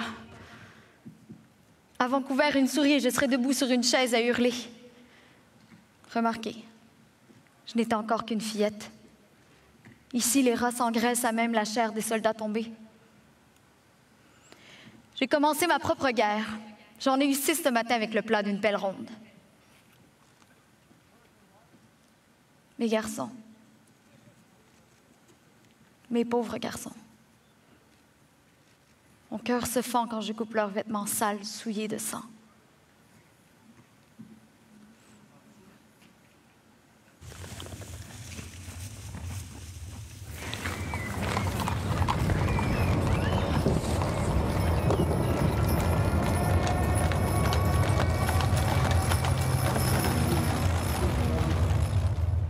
Dr. John McCrae. I inherited my father's love of soldiering, and I'm told my mother's sensitivity. And from both, I inherited my Presbyterian sense of duty. I don't know who it is who passed along the asthma and the bronchitis. Nothing prepared me for the horrors of chlorine and mustard gas. I got a whiff of it myself, and it didn't do much for my lungs.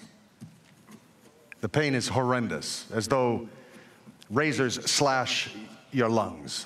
The membranes of your nose and throat and lungs blister. The blisters choke the airways till they burst, sometimes drowning the poor chap. And this after a splitting headache and terrible thirst. It's a hell of a way to pass on to eternity. Who, with even an ounce of compassion, would cause people to die this way? I sometimes feel the higher human beings rise, the viler we become.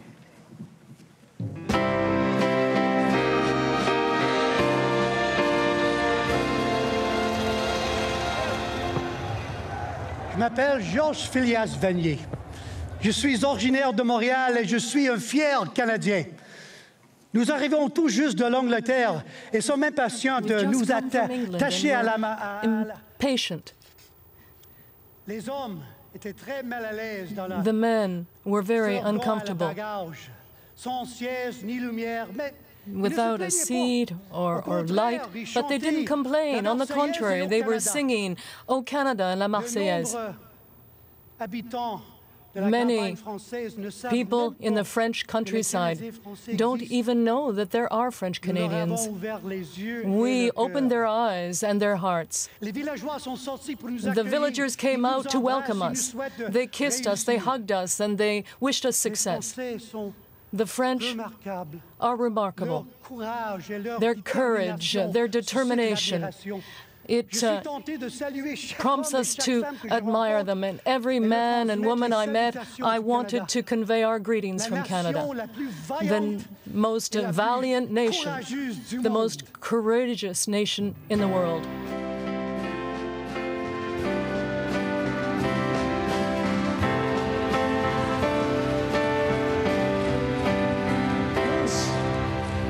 We all got dandy new boots today. And we can keep them great behind the plow when I get back to Saskatchewan. My name is Private Billy Demchuk. I'm from outside Weyburn. Boots, socks, and cigarettes. Those are the biggest things on my mind. Our minds. Well, that and girls. Also fleas and food. Rifles and rats. That and doing our duty, which is winning this war and going home. God, the old boots. The damn things fell apart, not made for mud and water. There was no excuse for the rifles, stuck most of the time. God forgive me. I made good use of the bayonet.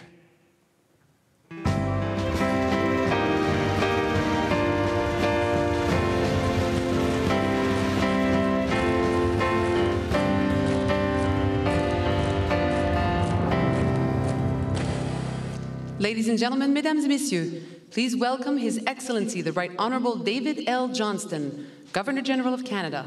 Veuillez accueillir Son Excellence, le très honorable David L. Johnston, Gouverneur général du Canada.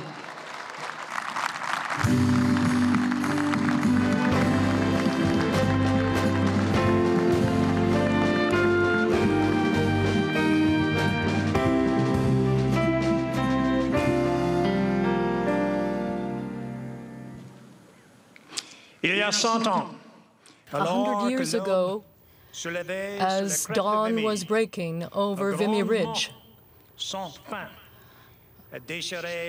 a decisive day was beginning. A century ago, as dawn broke over Vimy Ridge, the morning air suddenly exploded with an unholy roar. The noise has been compared to a physical assault, shattering the quiet of daybreak. It was the deafening sound of 1,000 howitzers, field guns, mortars, and mines firing together in unison.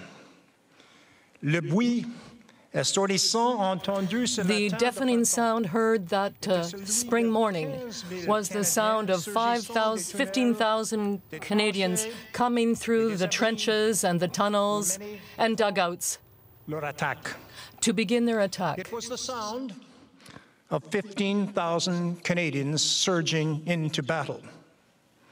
Chaps, you shall go over exactly like a railroad train, on time, or you shall be annihilated, General Byng had told them. They did exactly that. Fighting together for the first time as one, facing an entrenched, determined enemy, the Canadian Corps took Vimy Ridge. Victory was achieved through incredible struggle, determination, and bravery, through months of careful planning and surveillance, through technological and social innovation in warfare, through learning the hard lessons of war. The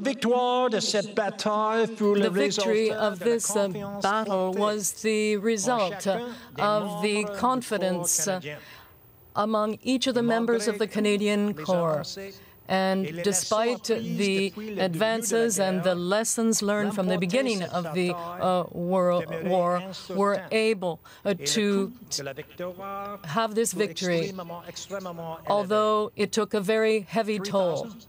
598 Canadians were killed in the fighting.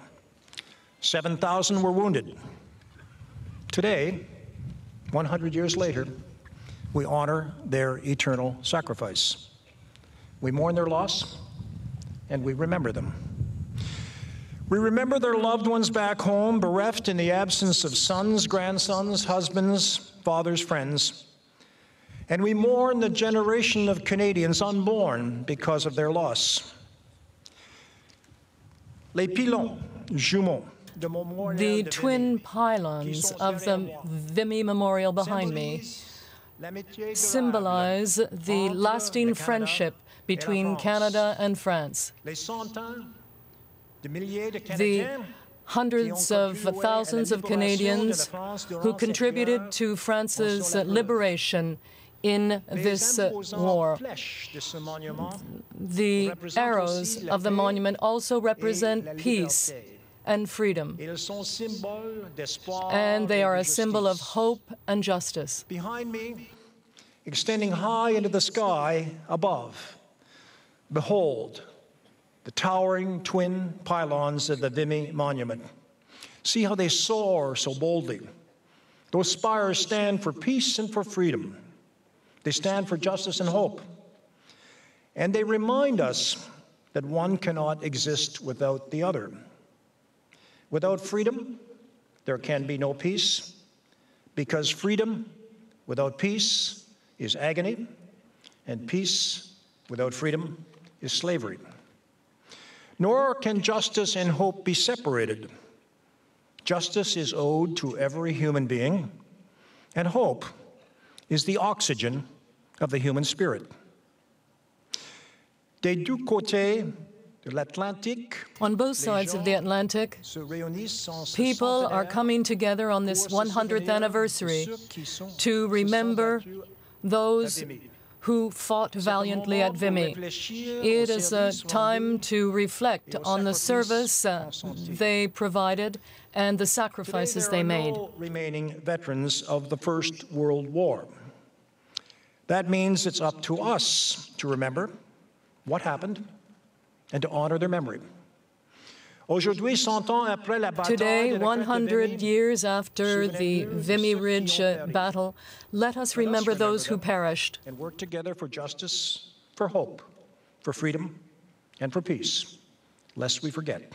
N'oublions jamais.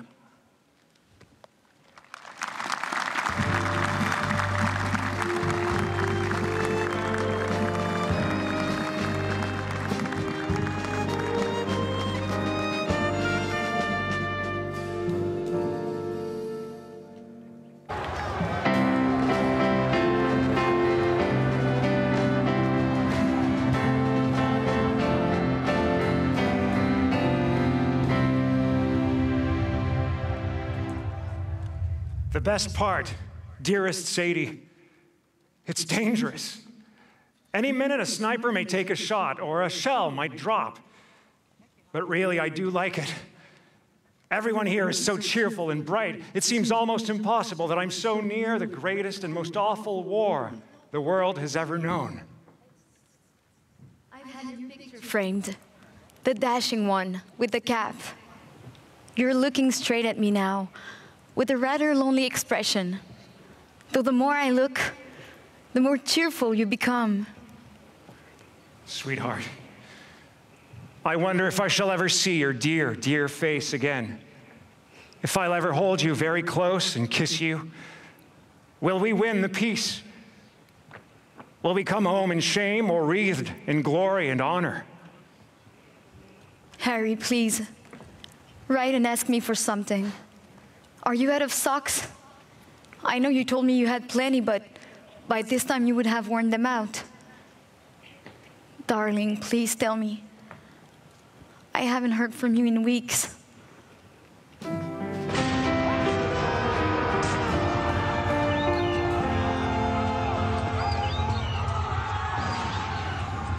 It's a terrible, terrible state of affairs. And at times I feel quite overwhelmed. But when the black hole of despair lures me to its edge, I lift my eyes to the blue of the skies and I gather strength. I give rein to my doubts in the privacy of my journal. And I give voice to the love I feel for humankind in the verses I scribble here from time to time. I find peace here. Something about these crosses, row after row, calms me. And the endless, fragile poppies. In Flanders fields, the poppies grow between the crosses, row on row that mark our place.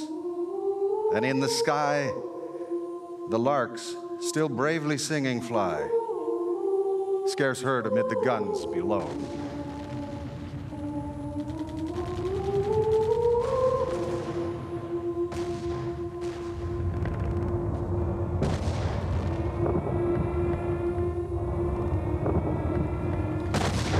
I'm Canon Lieutenant Colonel Frederick Scott. It is my privilege, with the help of God, to bring comfort to the men. It is April 9, 1917. I climb the hill and wait for the attack. It seems as if nature is holding its breath. In the awful silence, I think back to the death of my son, Captain Henry Scott. He fell at the Somme, 1916. Je l'ai cherché désespérément. I sought him desperately. I dug in the mud until I found a left hand. I knew it was Henry's hand. À cause de la chevalière, vous voyez, elle avait déjà appartenu à mon père. He was there, and I was there for the burial ceremony. I prayed God to protect all the men and to let them achieve victory. Later on, after the battle, I met a British staff officer. He asked me if I was Canadian. It is with great difficulty I keep back my tears. I am, I replied. He said, I congratulate you upon it. I reminded him that British artillery shared in the glory. That may be, he said, but never have men made a charge with finer spirit. It was a magnificent achievement. I miss my boy, my brave boy.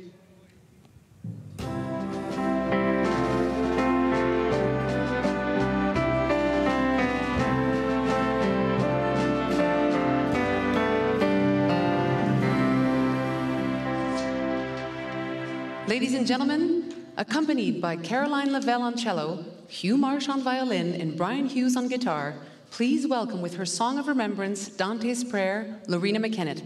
Mesdames et messieurs, accompagnés de Caroline Lavelle au violoncelle, Hugh Marsh au violon et Brian Hughes à la guitare, accueillons Lorena McKennett et sa chanson évocatrice, Dante's Prayer.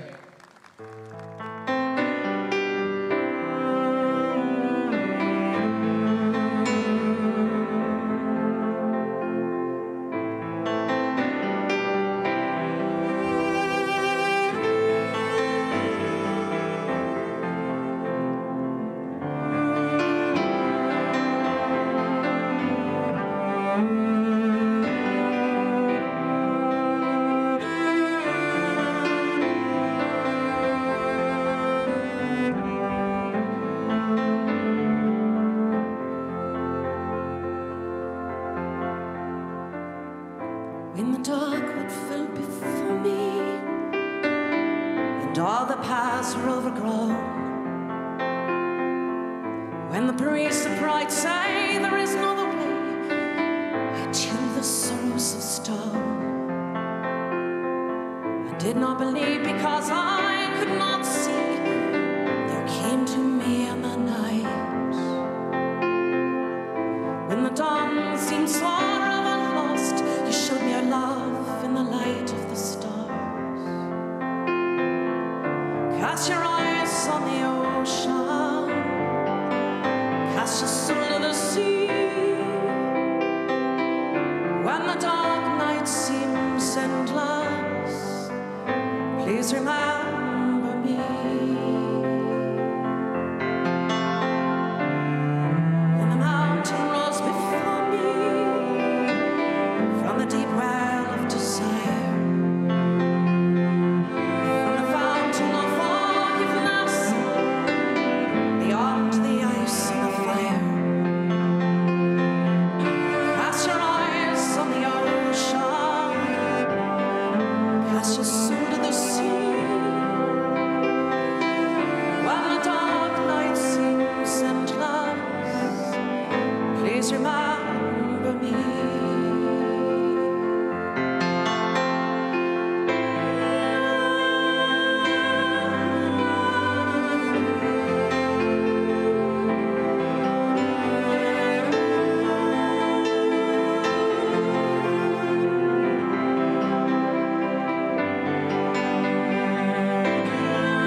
May we share this humble path alone. How fragile is the heart. Give these clay feet wings to fly, to touch the face of the stars. Breathe life into this feeble heart. Lift this mud of veil of fear. Take these crumbled hopes and shed tears. Rise above these earthly cares. Cast your eyes on the ocean. Cast your soul to the sea. When the dark night seems endless, please remember me. Please remember.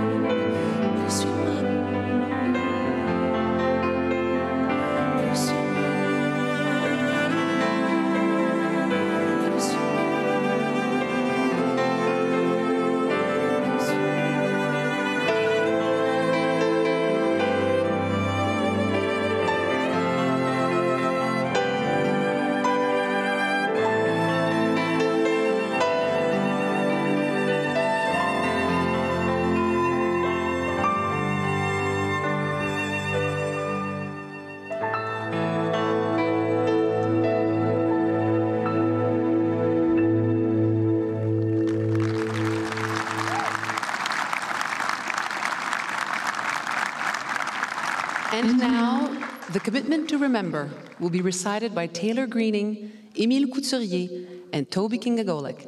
Maintenant, la promesse du souvenir sera récitée par les jeunes Canadiens Taylor Greening, Émile Couturier et Toby Kingagolik. Please respond in the language of your choice. Veuillez répondre dans la langue de votre choix. They were young, as we are young. They served, giving freely of themselves. To them we pledge, amid the winds of time, to carry their torch and never forget. We will remember them.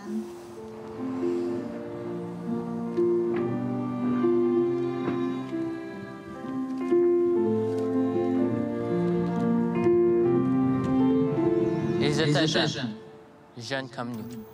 They were young as we are young. They served, giving freely of themselves.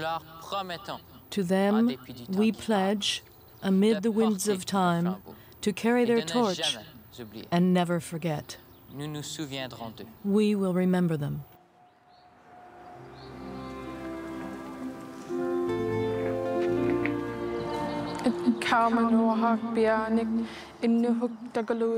Inuhuk kapta kivkak tuiyud hugi himaitumik tunuhiud ingmingnik tapkungunga piavut akhungani anukara ahyanguk niuk jigumyakana ikumap kagat bui glumaitum piaktumik ikkauminiaktavut good yud ikkauminiaktavut.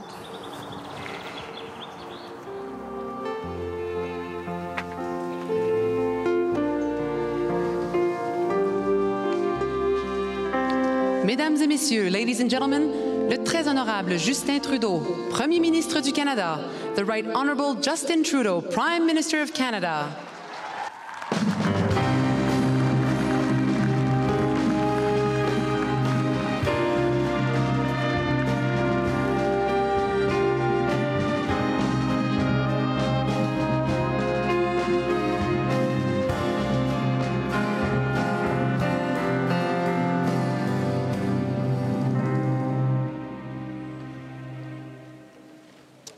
Prenons un moment pour réfléchir. Let's take a moment to reflect. Au prix qu'ils ont payé. To reflect on the price that they paid. Qu'ils ont porté. The burden they bore. Au pays and qu'ils ont bâti. The country that they built. 7,004 Canadians were wounded in the battle that began here 100 years ago today. 3,598 Canadians died. This, from a population in 1917 of just 8 million. Think of it for a moment, the enormity of the price they paid. Ils étaient, pour la plupart, des jeunes hommes à la fin de l'adolescence. Most were young men, just out of their teenage years, in their early 20s. They were not professional soldiers, but they were well prepared after having trained for months and months. But in spite of that, they needed courage. So much courage that we can hardly imagine. These men were not insensitive to fear. They were human. They suffered. They were suffering from being away from home, from fatigue. Their feet were terribly sore, and they were cold. But they continued to move forward, through the mud, under enemy fire. They moved forward, battling like lions, just behind a powerful artillery barrage. And they didn't stop there.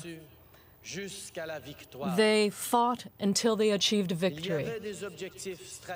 There were strategic objectives, and Vimy was on a slope, and it was a place that had been changed and transformed into a fortress. Read the accounts of the men who fought here. You'll find they focused on other things. They wrote to loved ones. They thanked them for parcels and letters. They asked about brothers and sisters. And they wrote about their fellow soldiers, those who'd fallen, those still fighting. Typical Canadians, they talked about the weather. The sun has been shining a couple of times this last week, reads a letter from William Henry Bell, dated April 7th, 1917. The sun is a kind of a stranger here. Say, that cake you sent sure was fine. William Bell died at Vimy on April 10th, 1917. He was 20 years old. The burden they bore and the country they made.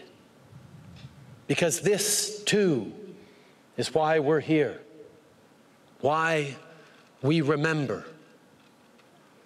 En allant jusqu'à sacrifier leur vie, they went as far as to sacrifice their lives. And so these ordinary and yet extraordinary men from the Dominion of Canada fought for the first time as citizens of a single and the same country. Francophones and Anglophones, new Canadians, Indigenous people, side by side, united, right here in Vimy, among the 4 divisions of the Canadian Corps. It was through their sacrifice that Canada became an independent signatory of the Treaty of Versailles. And in that sense, in that way, Canada was born here. The sculpture entitled Canada Mourns represents the suffering and the pain of an entire country. It evokes the dedication and the courage of thousands of Canadians who answered the call, nurses who provided critical care to those who needed it. This monument is also symbolic of Canada's birth and our enduring commitment to peace. As I look over the faces gathered here, veterans, soldiers, caregivers, so many people. I can't help but feel that a torch is being passed. 100 years later, we must say this together, and we must believe it: never again.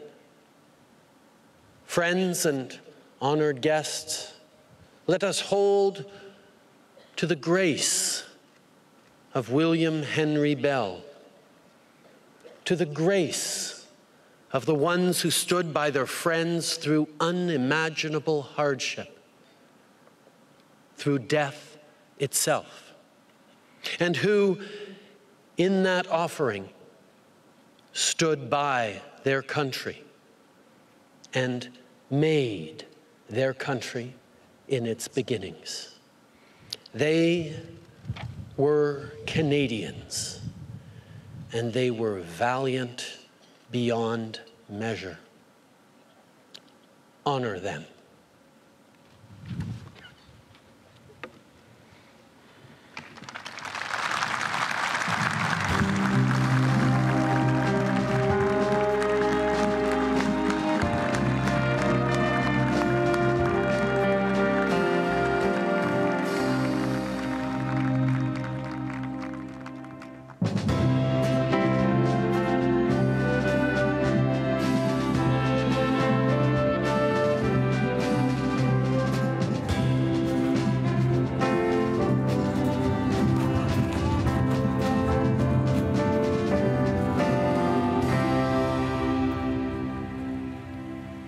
Harry, je suis tellement soulagée de savoir que tu n'as pas été blessé plus sérieusement. I'm happy to hear you weren't more seriously wounded. If you'd been killed. Un de mes hommes, un des meilleurs, a été abattu à côté de moi. One of the best men was killed next to me. I won't describe the scene. It was too terrible. Je ne comprends pas pourquoi ils n'ont pas une monstrueuse bataille et qu'ils n'en finissent pas. I don't know why they don't just have one big battle and get through it. Harry, peux-tu voir la scène? Harry, can you see the scene? Le bonheur quand nos hommes rentreront. All the happiness that we'll feel when our men come home, when you come home. It's very difficult, darling. This battle has lasted long enough for people to understand how futile it is. I'm afraid, my love. I can't take it anymore. I'm afraid that she'll be worried, but please don't worry. And please, don't love me. Not while I'm here. Please, not now. Chère Mademoiselle Arbuckle, je vous Dear apporte Miss la plus Arbuckle, triste des nouvelles. I have some very sad news to convey to you. Your friend Harry died on the field of honor. He died immediately. He often spoke of you. We felt that you should be informed of his death. Please accept our sincere condolences. Ma très chère Sadie, Dear Sadie, notre âme ne meurt jamais. Our soul never dies. If my body happens to die here, my love, remember that my soul will always be alive, protected by my love for you. I pray that you find happiness, Sadie. I want you to know that I wasn't afraid. Know that until the end of time, I will have loved only you. Harry. Mon cher, mon brave Harry. Harry, my brave Harry.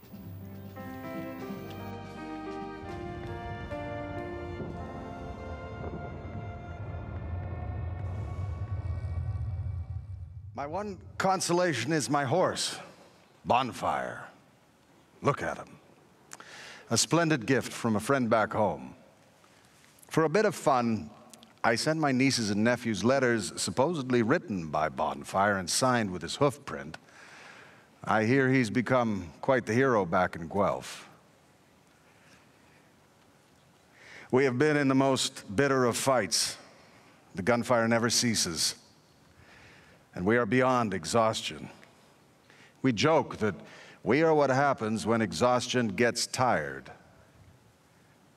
Behind all the jokes, there's a terrible anxiety lest the line should give way and we suffer terrible grief for the endless wounded, the horribly maimed, and the constant dead.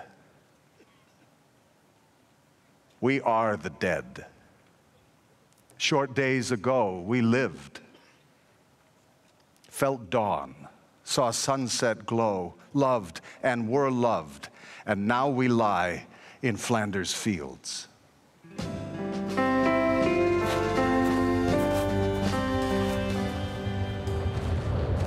General Arthur Currie, Principal and Vice-Chancellor of McGill University. Pendant la Grande Guerre, during the Great War, I had the huge honor of commanding the Canadian Corps at Vimy Ridge in the last year of combat. We knew all too well what hell awaited us when we went over the top. Payer le prix de la victoire avec des obus. Paying the price of victory with shells and lives. The Germans said that our shells poured into their trenches like water from a hose. We lost many, many good men in Vimy, but thank God we ended on April 12th. The entire ridge belonged to us. So many years have slipped by, and our world remains one of suffering and uncertainty. We remember the dead. We appeal to the living. Do not forget. Awaken your responsibility to make our world a better place. À ceux qui sont tombés durant la Grande Guerre, to those who fell during the Great War, I say, you are not dead. You have become immortal. Your names will be forever revered by your grateful country. God has taken you unto himself.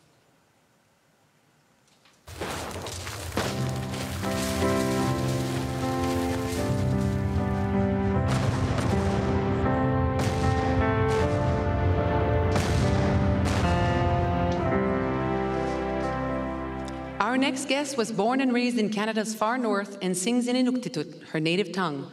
Notre prochaine invitée est née et a grandi dans le Grand Nord canadien et elle chante en Inuktitut, sa langue maternelle. Ladies and gentlemen, mesdames et messieurs, interprétant Saluit, please welcome Alyssa P.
that's where I'm from.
Ladies and gentlemen, His Royal Highness the Prince of Wales. Mesdames et messieurs, Son Altesse Royale, le Prince de Galles.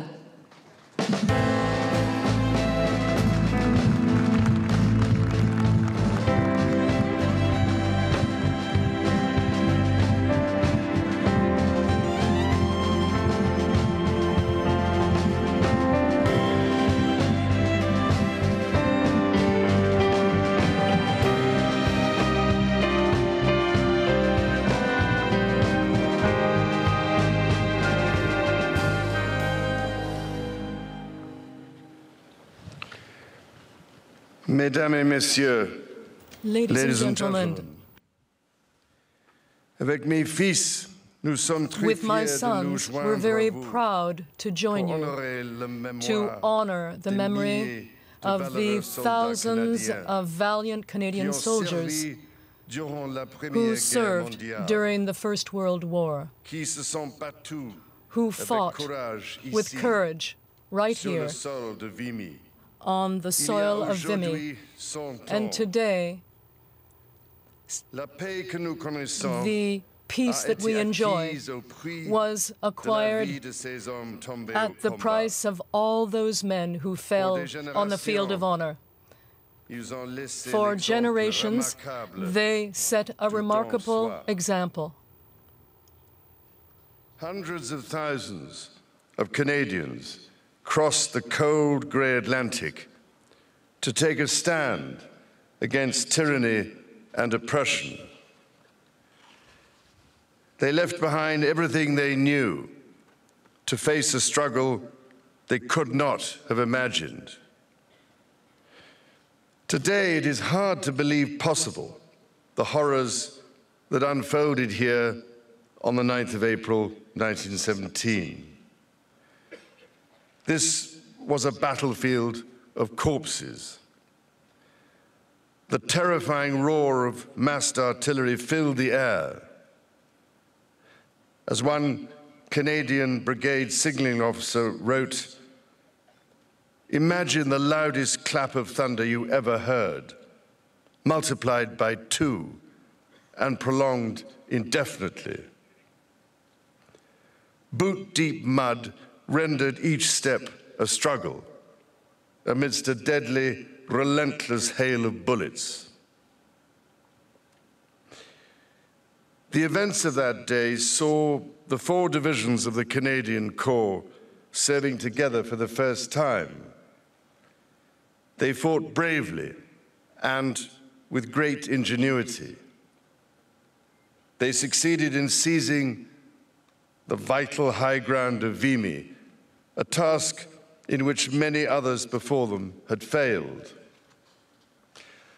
However, victory came at an unbearably heavy cost. This was and remains the single bloodiest day in Canadian military history.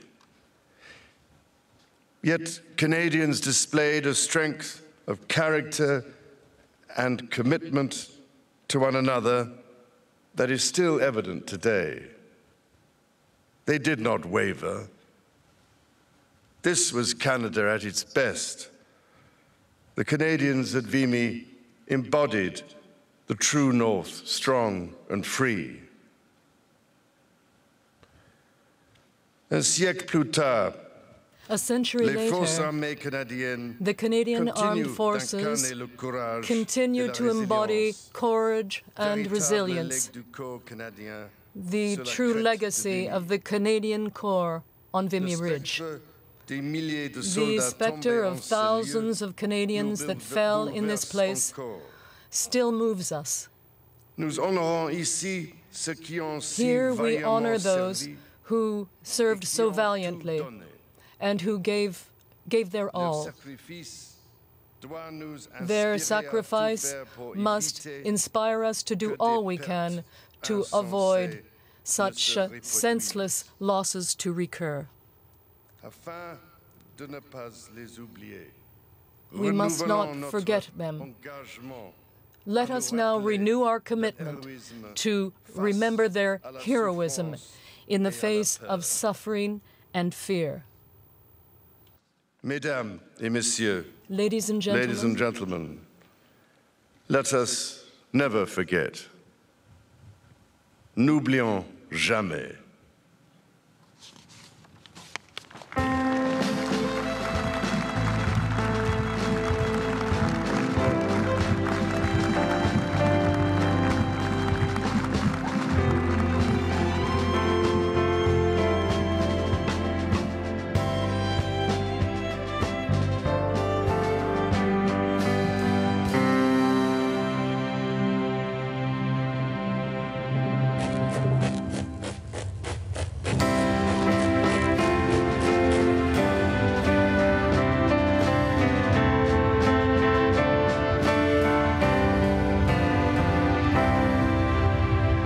My name is Daniel Lauchland McPherson. I served as a sergeant and was gassed, then wounded in the Second Battle of Ypres. I was born and raised on Prince Edward Island. Ma langue maternelle est le gaélique des Highlands. Je parlais à peine l'anglais avant mon 14e anniversaire. Bon nombre de nos soldats parlaient la vieille langue. I watched our old songs and stories sink into the mud, or blow to the four winds in clouds of smoke and poison gas. There's so few of us Gaelic speakers left. When I talk war, I struggle to think clearly in any language. Only speak of the war to other soldiers, they say. No one else will ever understand.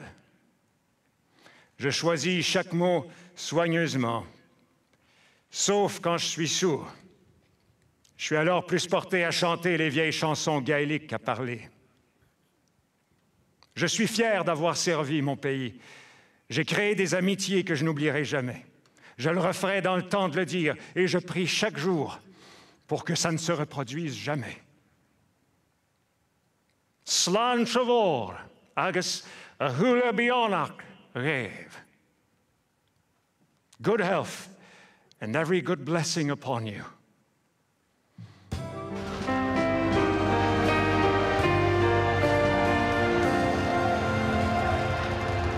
It is said that the advocate who represents himself as a fool for a lawyer, the same might be said for a self-diagnosing doctor.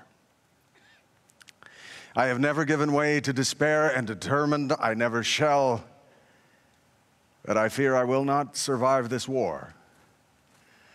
I have pneumonia, and if I read the sharp pains behind my ribs correctly, pleurisy. It seems cowardly somehow to die of pneumonia amid these thousands of heroic deaths. Take up the quarrel with our foe. To you, from failing hands, we throw the torch. Be yours. Hold it high. If ye break faith with us who die, we shall not sleep, though poppies grow in Flanders fields.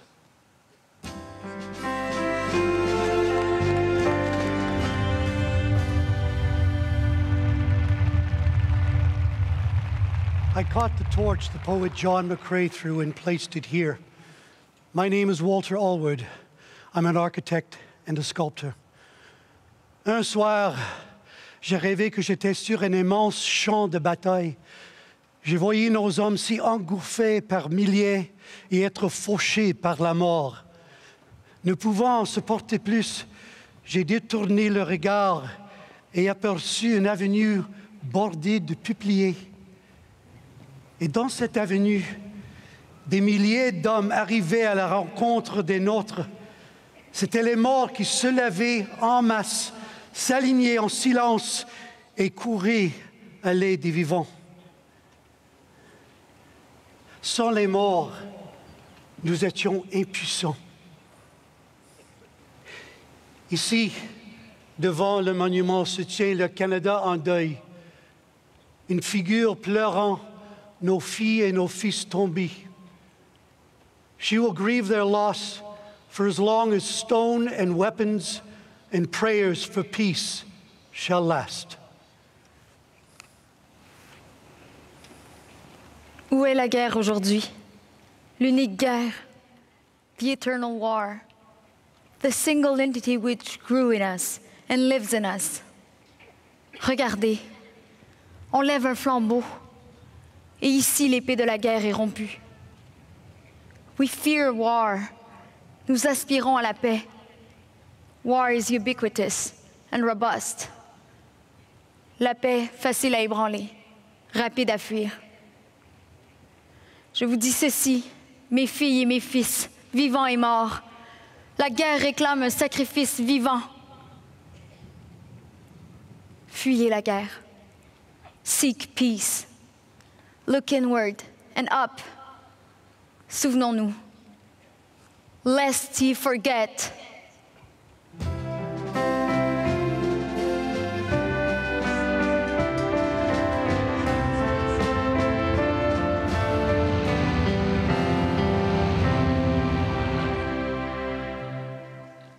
Mesdames et Messieurs, Son Excellence, Monsieur François Hollande, Président de la République française.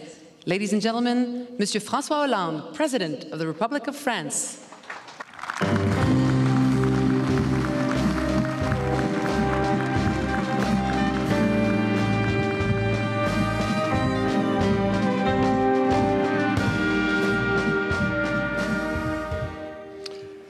Dans l'histoire, il est des noms qui ne s'éteignent jamais. In history, there are names that are never forgotten because they summarize the victory that has been achieved, the depth of people's sacrifices, and the depth of people's friendships. Vimy is one of those names. Vimy, this small piece of land near Arras, became 100 years ago a bloody ridge, a Dantean fight between the German troops and the Canadian Expeditionary Force, which was determined to capture it. Everything had been carefully planned for months by British, Australian, South African, New Zealand, Indian troops. And it was up to the Canadians, who had been asked to lead the assault, to move forward. And here we have the imprint of history, the imprint of men who gave everything in the spring of a freezing morning to move forward a few acres because that was their mission.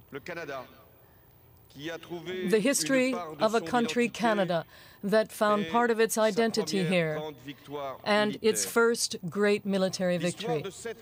The history of this region, which over the centuries has suffered so much from invasions and destruction, humiliation, and where the fields of battle became, like here, places of memory and peace. Every year, you come here by the thousands from Canada, here to Vimy, to honor the heroes of Vimy. France welcomes you with emotion and brotherhood, because it has never forgotten the devotion of Canadian soldiers.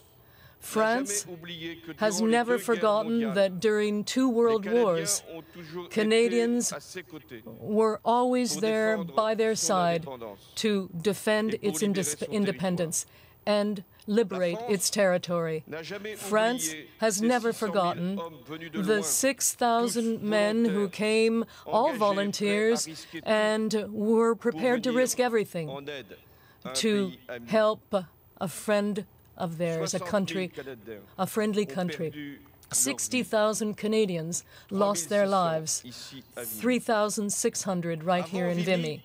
Before Vimy, between France and Canada, there was already the memory of Samuel de Champlain and Jacques Cartier, a common past, a community of language, and common values.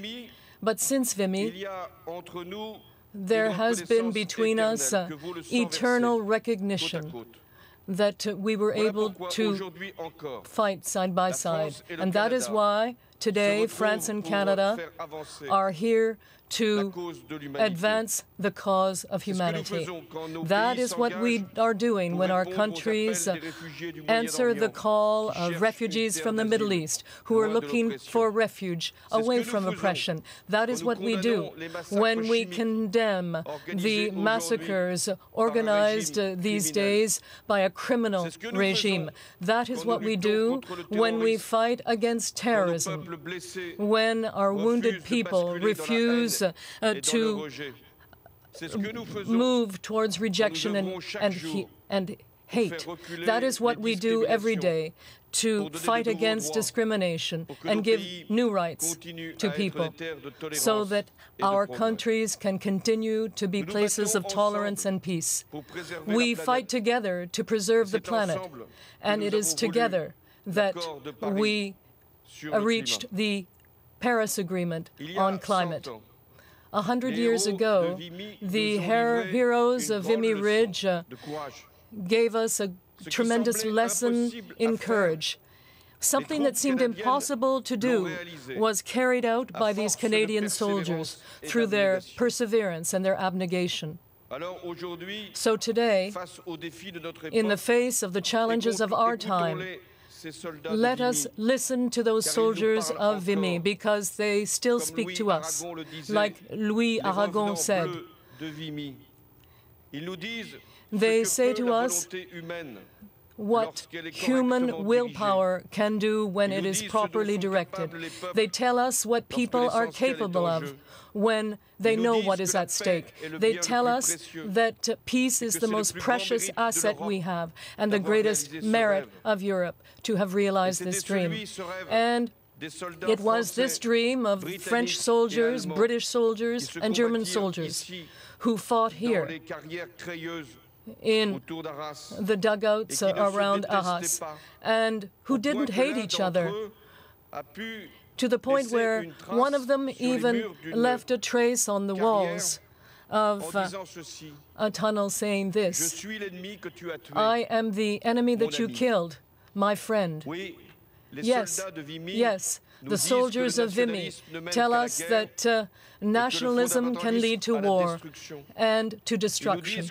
And they say that the future of our countries is to be united in a united brotherhood, fighting together resolutely for freedom. They say to us that history is not here to celebrate the past, but to prepare the future. That is the message of Vimy.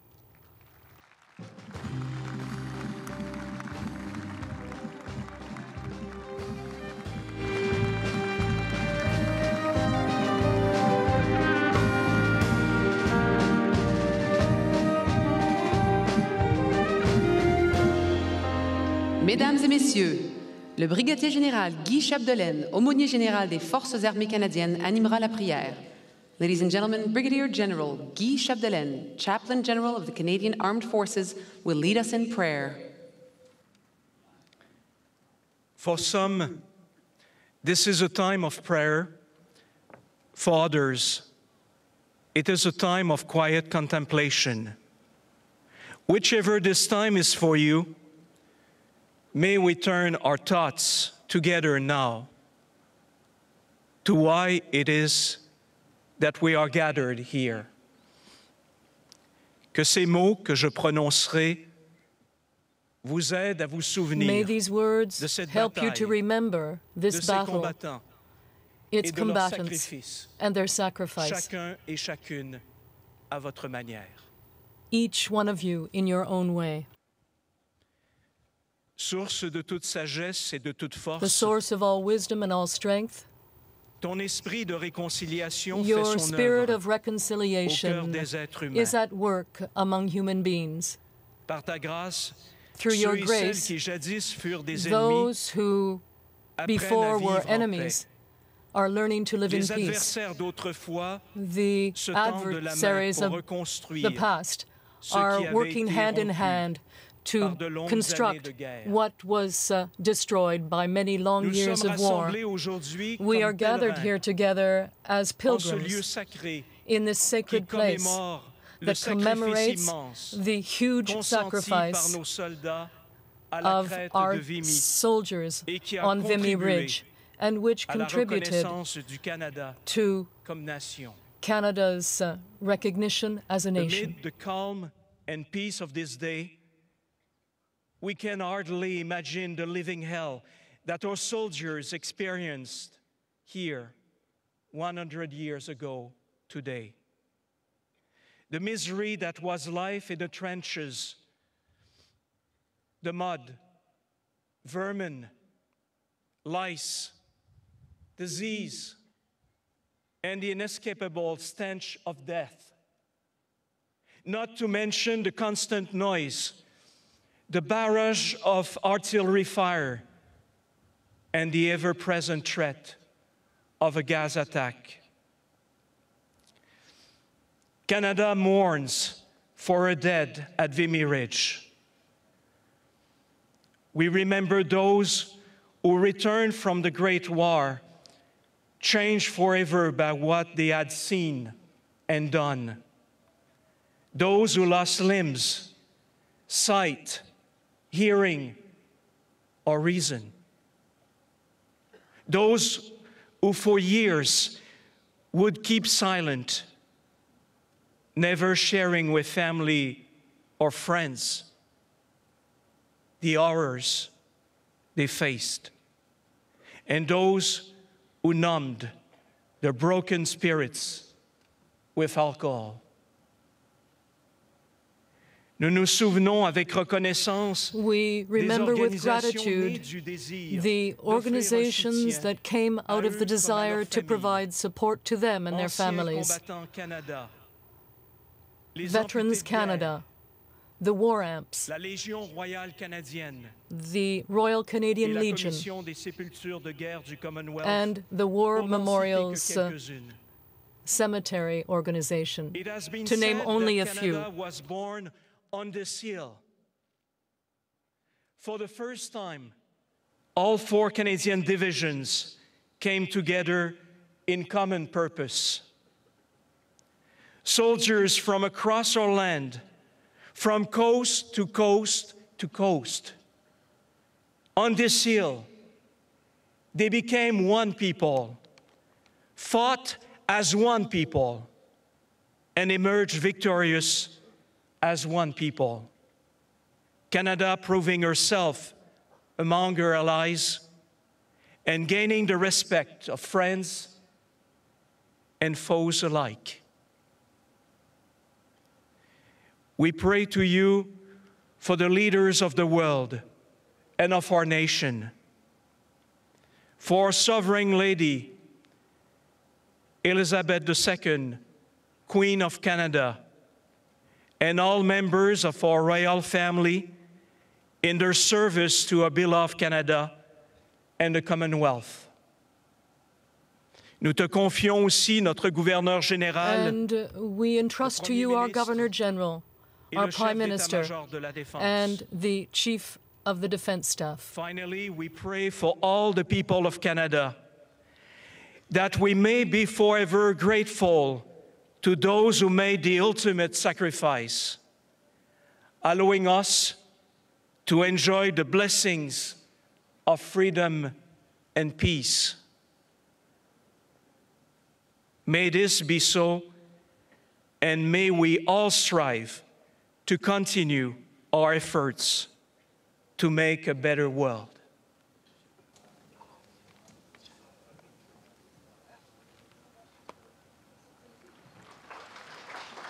Ladies and gentlemen, please join us as we observe the act of remembrance by Canadian veterans Mr. Edward Peck, Mr. François Bertrand, and Mr. Aurel Dubé. Please respond in the language of your choice. Mesdames et messieurs, veuillez vous joindre à nous pour l'acte du souvenir qui sera récité par les vétérans canadiens Mr. Edward Peck, Mr. François Bertrand et Mr. Aurel Dubé. Veuillez répondre dans la langue de votre choix. They shall grow not old, as we that are left grow old. Age shall not weary them, nor the years condemn. At the going down of the sun, and in the morning, we will remember them.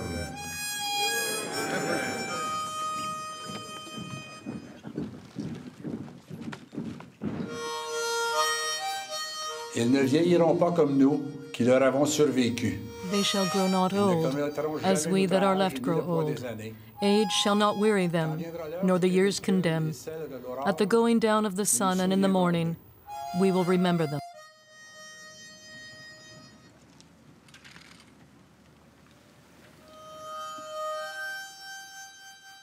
Kida majijishtayesh, iskosiyang dash kiji apitizing. Kan kida kawita mozig onje apitizewin. Asijiz and doso, pibanakak kiji paji diminang. Apish pang shigomojes, asijiz kiji mamidomigam.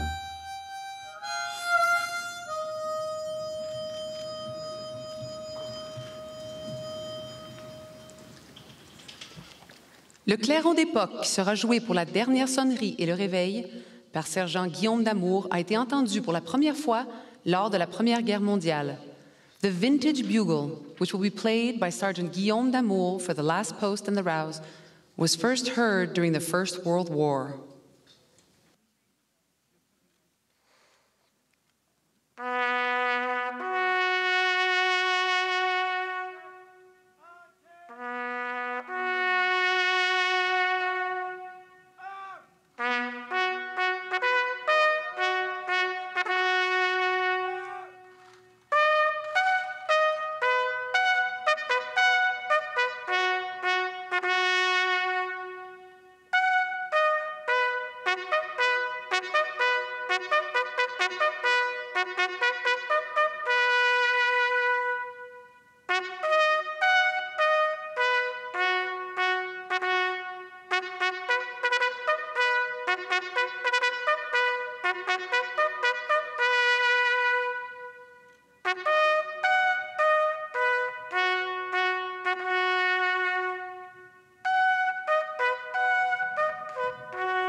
Every river has an ocean it runs to,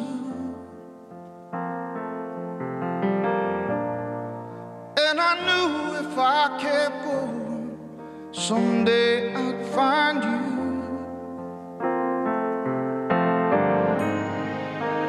Now here you are, wrapped in my arms, and I'm here.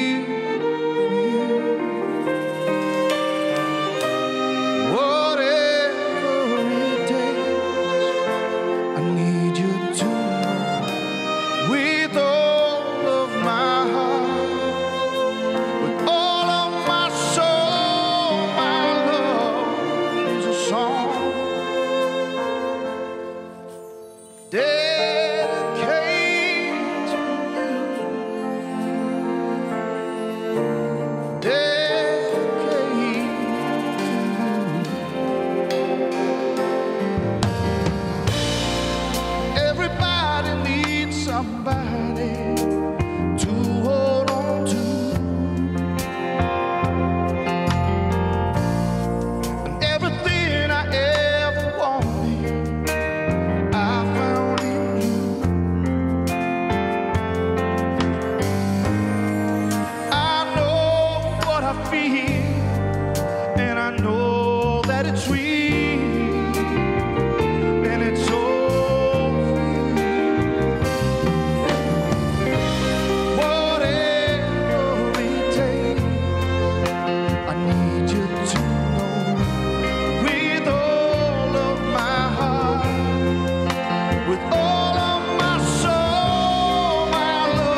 as an ocean,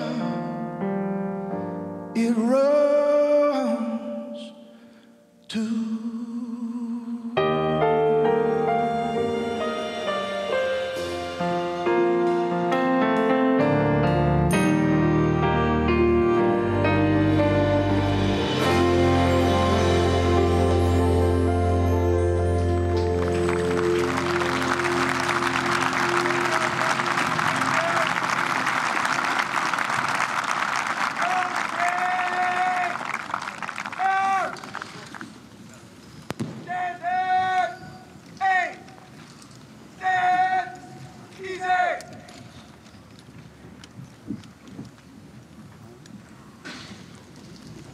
Ladies and gentlemen, mesdames et messieurs, that was Johnny Reed performing Dedicated to You.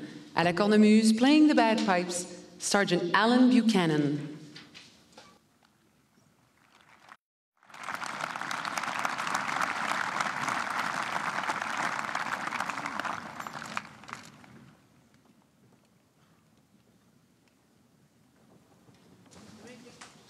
Mesdames et messieurs, nos distingués invités déposeront maintenant les couronnes.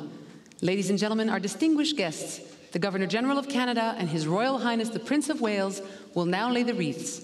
The laying of the wreaths will be accompanied by the Ottawa Children's Choir. Le dépôt des couronnes sera accompagné du Chœur d'enfants d'Ottawa.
Et maintenant, nous invitons M. François Hollande, président de la République française, et le Premier ministre du Canada, le très honorable Justin Trudeau, à déposer les couronnes.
tracée le long du paysage, une ligne des aimés qui détruisent ton langage.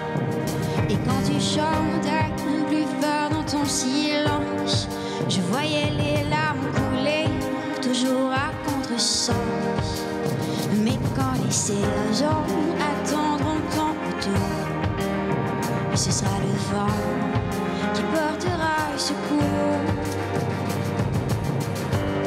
Et si la terre est sombre, et si la pluie te noie, raconte-moi qu'on puisse trembler ensemble. Et si le jour vient pas, dans la nuit des perdus, raconte-moi qu'on puisse crier tout bas, crier tout bas.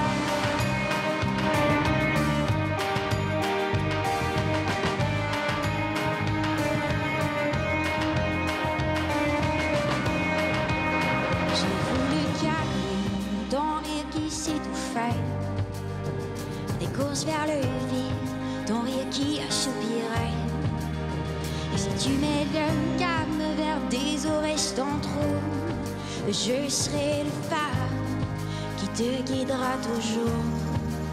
Mais quand les saisons attendront ton retour, ce sera le vent qui portera secours. Et si la terre est sombre, et si la pluie te noie, raconte-moi qu'on puisse trembler ensemble.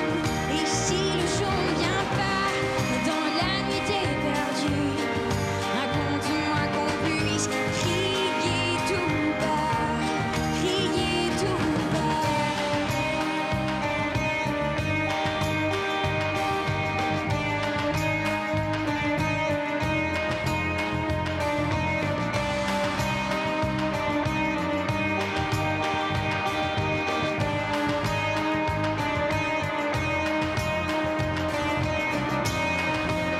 Je t'ai vu tracer le long du paysage, une ligne des aimés qui détruisent ton langage. Et quand tu chantais plus fort dans ton silence, je voyais les larmes couler, toujours à contresens. Et si la terre est sombre, et si la pluie te noie, raconte-moi qu'on puisse trembler ensemble. Et si le jour ne vient pas, dans la nuit t'es perdu, raconte-moi qu'on puisse crier tout bas. Et si la terre est sombre, et si la pluie te noie, raconte-moi qu'on puisse trembler ensemble. Et si le jour ne vient pas, dans la nuit t'es perdu, raconte-moi qu'on puisse crier tout bas, crier tout bas.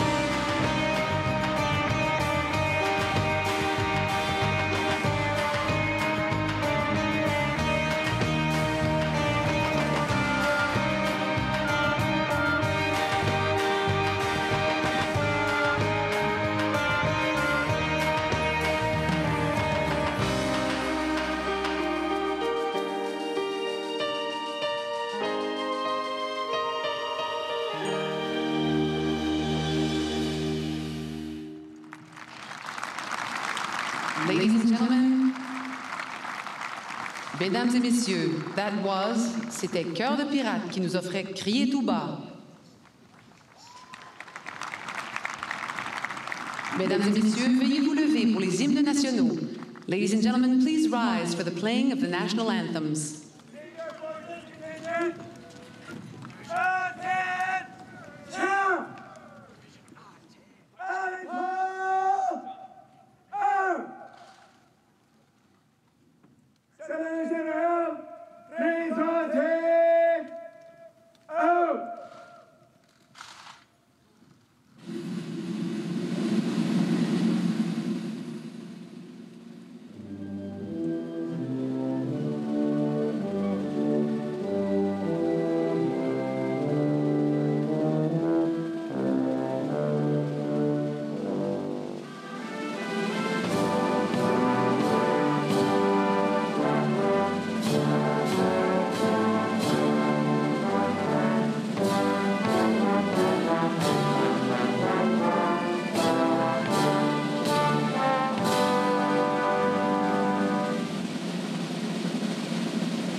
Canadian Armed Forces contingent, stand at 8.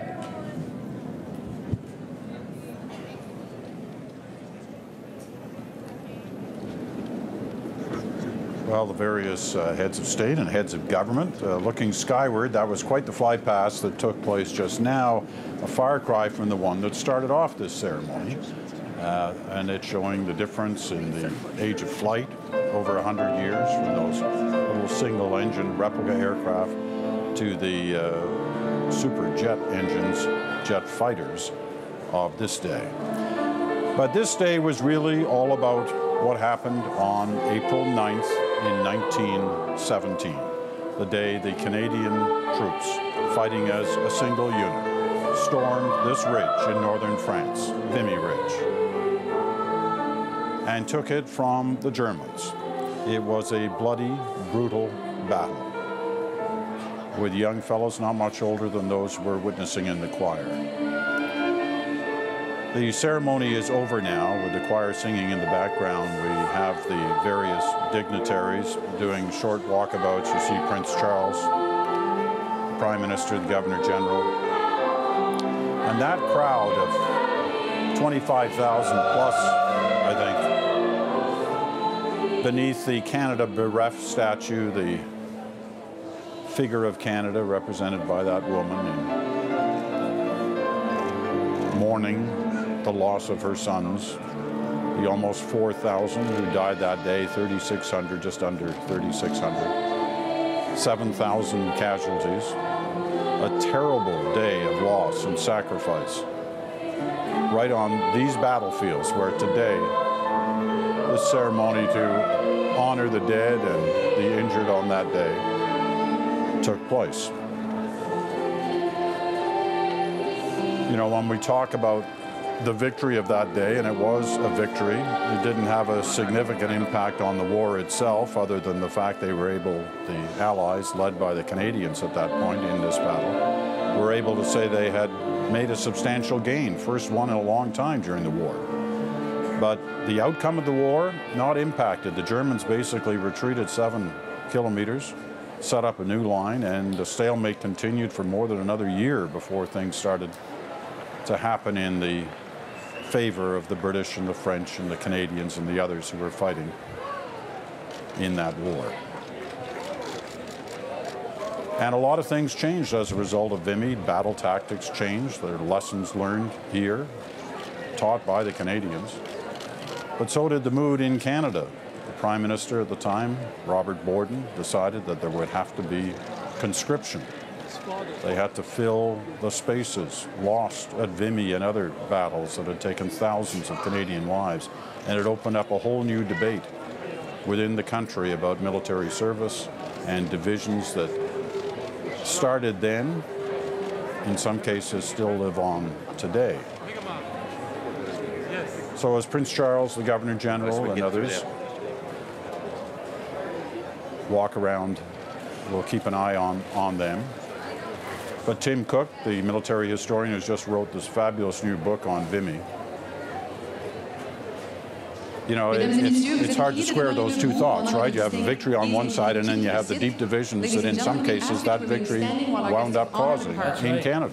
And I think we have to make space for that today when we talk about these battles in the First World War, Second the Somme, Vimy, Passion, 100 Days. They really allowed Canada to step out on the world stage. Our fighting forces were really seen as shock troops, that we were leading the attack often. From Vimy onwards, we never lose another major battle, and really Canada makes a name and a reputation as a dependable fighting force. But as you mentioned, those terrible casualties that continue to run up, tens of thousands, and Canada went through a gut-wrenching crisis over the conscription debate. Would we force young men to fight against their will? And I think that is also a part of what we have to talk about. The First World War unifies us like never before, but we're also nearly torn apart. And I think all of those ideas come to the fore today. We are looking at the sacrifice of Canadians. We are looking at their martial unity, but we are also talking about great loss. And I think we're seeing that among the Canadians here. There's both those who are cheering and who are quite proud of the service, and others who we've heard are crying and mourning and talking about fallen grandfathers or great-grandmothers. And all of that plays out here, I think, at Vimy Ridge. Francois Hollande, the French president, heading for the exit route now. There will be an election in this country in another month that will decide the next president. Hollande had decided not to run again. He had become quite unpopular at times, but the race has been one with many twists and turns in it. There's Prince Harry there, very popular with those in attendance, and not shy to spend some time shaking a few hands. We mentioned that he had asked for a meeting, I'm not sure if he's had it already or whether he's having it before he leaves, with 15 of Canada's Afghan veterans. He's an Afghan veteran as well. He did 2 tours in Afghanistan.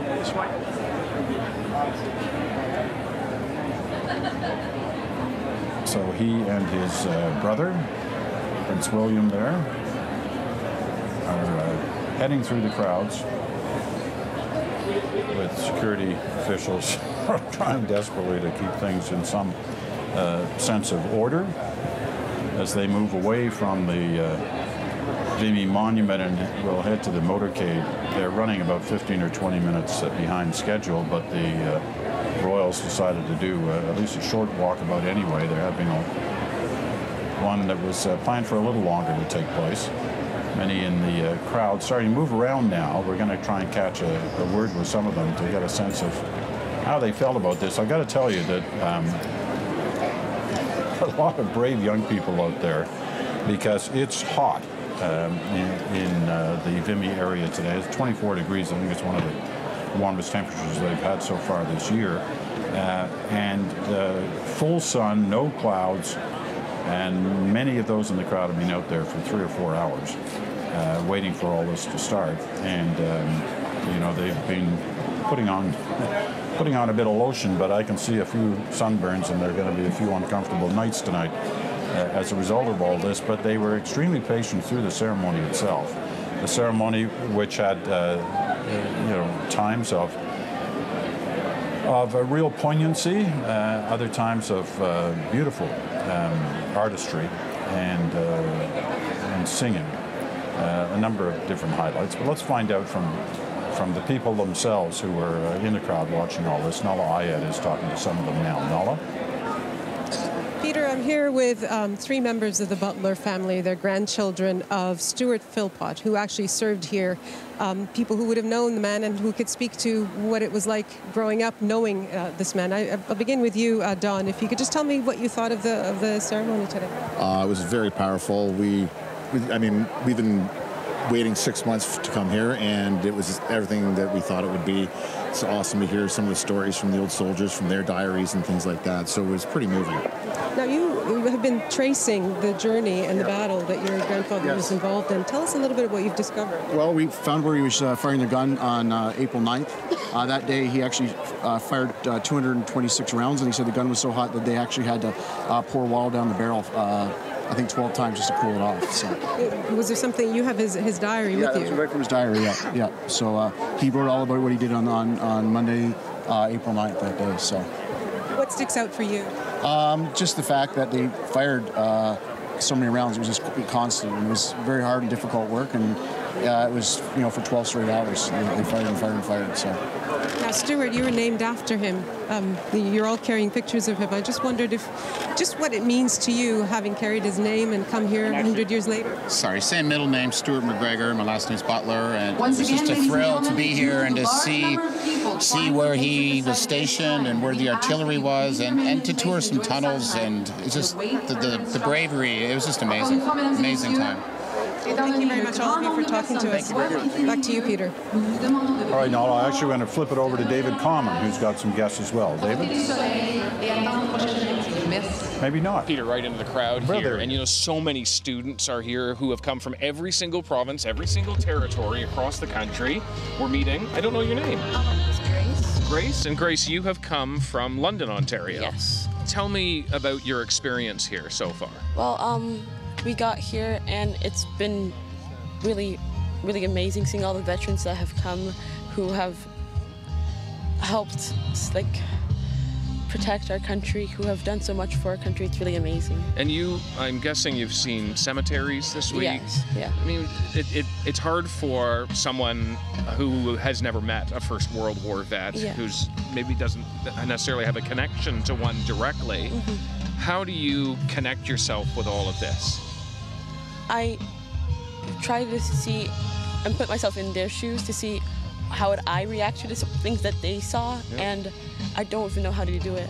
How old are you? I'm 17. So you're 17. So, you know, a lot of the people who were here were 17. Right?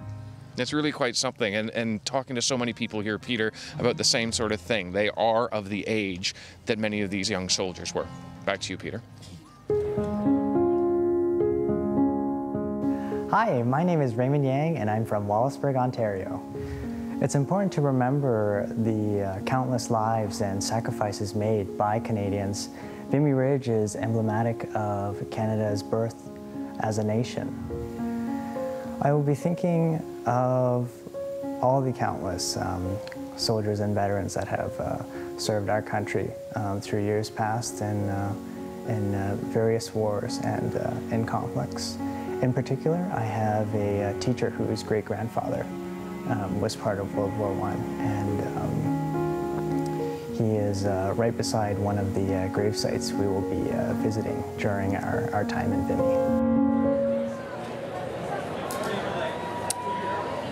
You know, people caught up in emotion about their relatives from a distant past for a lot of young people, but they have got reconnected to them through this story, reading about them, understanding what their grandparents and great-grandparents had in fact done, and realizing the opportunity they have to reconnect in a personal way by reaching out with the opportunity, many of the ones here anyway, to visit some of those cemeteries. It's a powerful, powerful emotion that strikes you when you're in them, because you see, as David mentioned a moment ago, the ages. And when you start seeing gravestones in cemeteries where the kids are 17 and 16 and in some cases younger, the legal age was 18. These kids lied about how old they were. They lied about how old they were because they wanted to fight. Their friends, their older friends had been going. They thought it was the right thing to do, especially at the beginning of the war when there was a feeling this was going to be a short war. And then as the things grew on, they just felt they almost felt peer pressure that they had to go.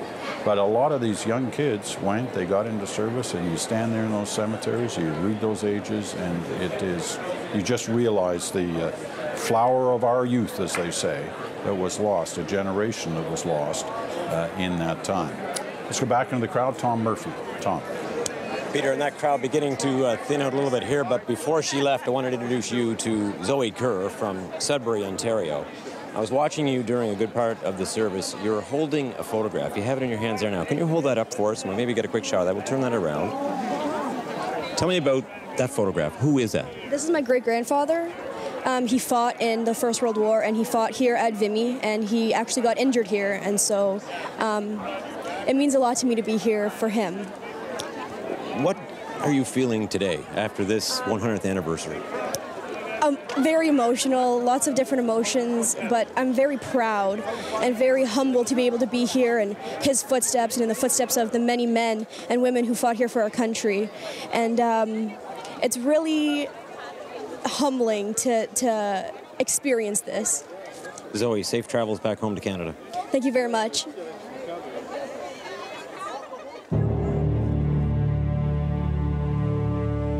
They had tunneled Vimy Ridge from one end to the other, and in these tunnels, it was just like an underground city.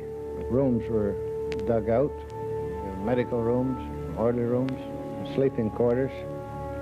There's a little miniature railroad down there, a narrow gauge railroad, right from one end to the other, carry supplies on, and every 50 to 100 yards, there'd be a stairway up to the trench above. And this preparation had been going on all winter to get ready for this one final push. All right. Well, guess what? Prime Minister Trudeau asking from the crowd to have a selfie with him, and he's been giving a few on here. This has been his trademark ever since he started, well, ever since he got into politics, really. He's stayed rather consistent on that. So the Prime Minister gets into his vehicle now and will be heading off. The royals have the various princes, Charles, William, and Harry have all gone now. So is the President of France and the Governor General. I tell you, this guy, the commander, he has got a voice on him. There's no doubt about that. You know, there may be a job coming up where you need a good voice. He should maybe join the list and apply. All right, we're going to try and tie a few other loose ends that have come up in all this. And one of them is about what you just saw in that remembrance from one of the Vimy veterans. We went into our archives, we found some of the stories that they were telling. I don't know. Should I be fighting this band, or should I... Let's let the band play out for a minute, and we'll come back and have this discussion about tunneling, because we have some time. We won't see these images again, so let's watch them.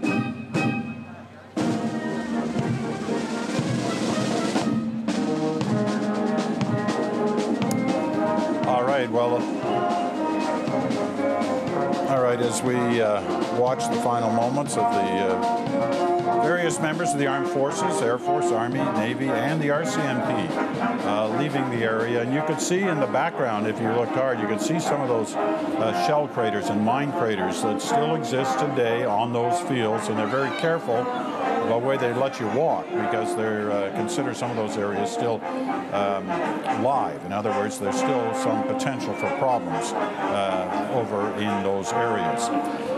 We saw that image a few moments ago, the tunnels that were built here, and both sides were big tunnelers. So it's how they moved troops to the front to get them closer to the other side's trenches to fight, because all those stories about no man's land, absolutely true.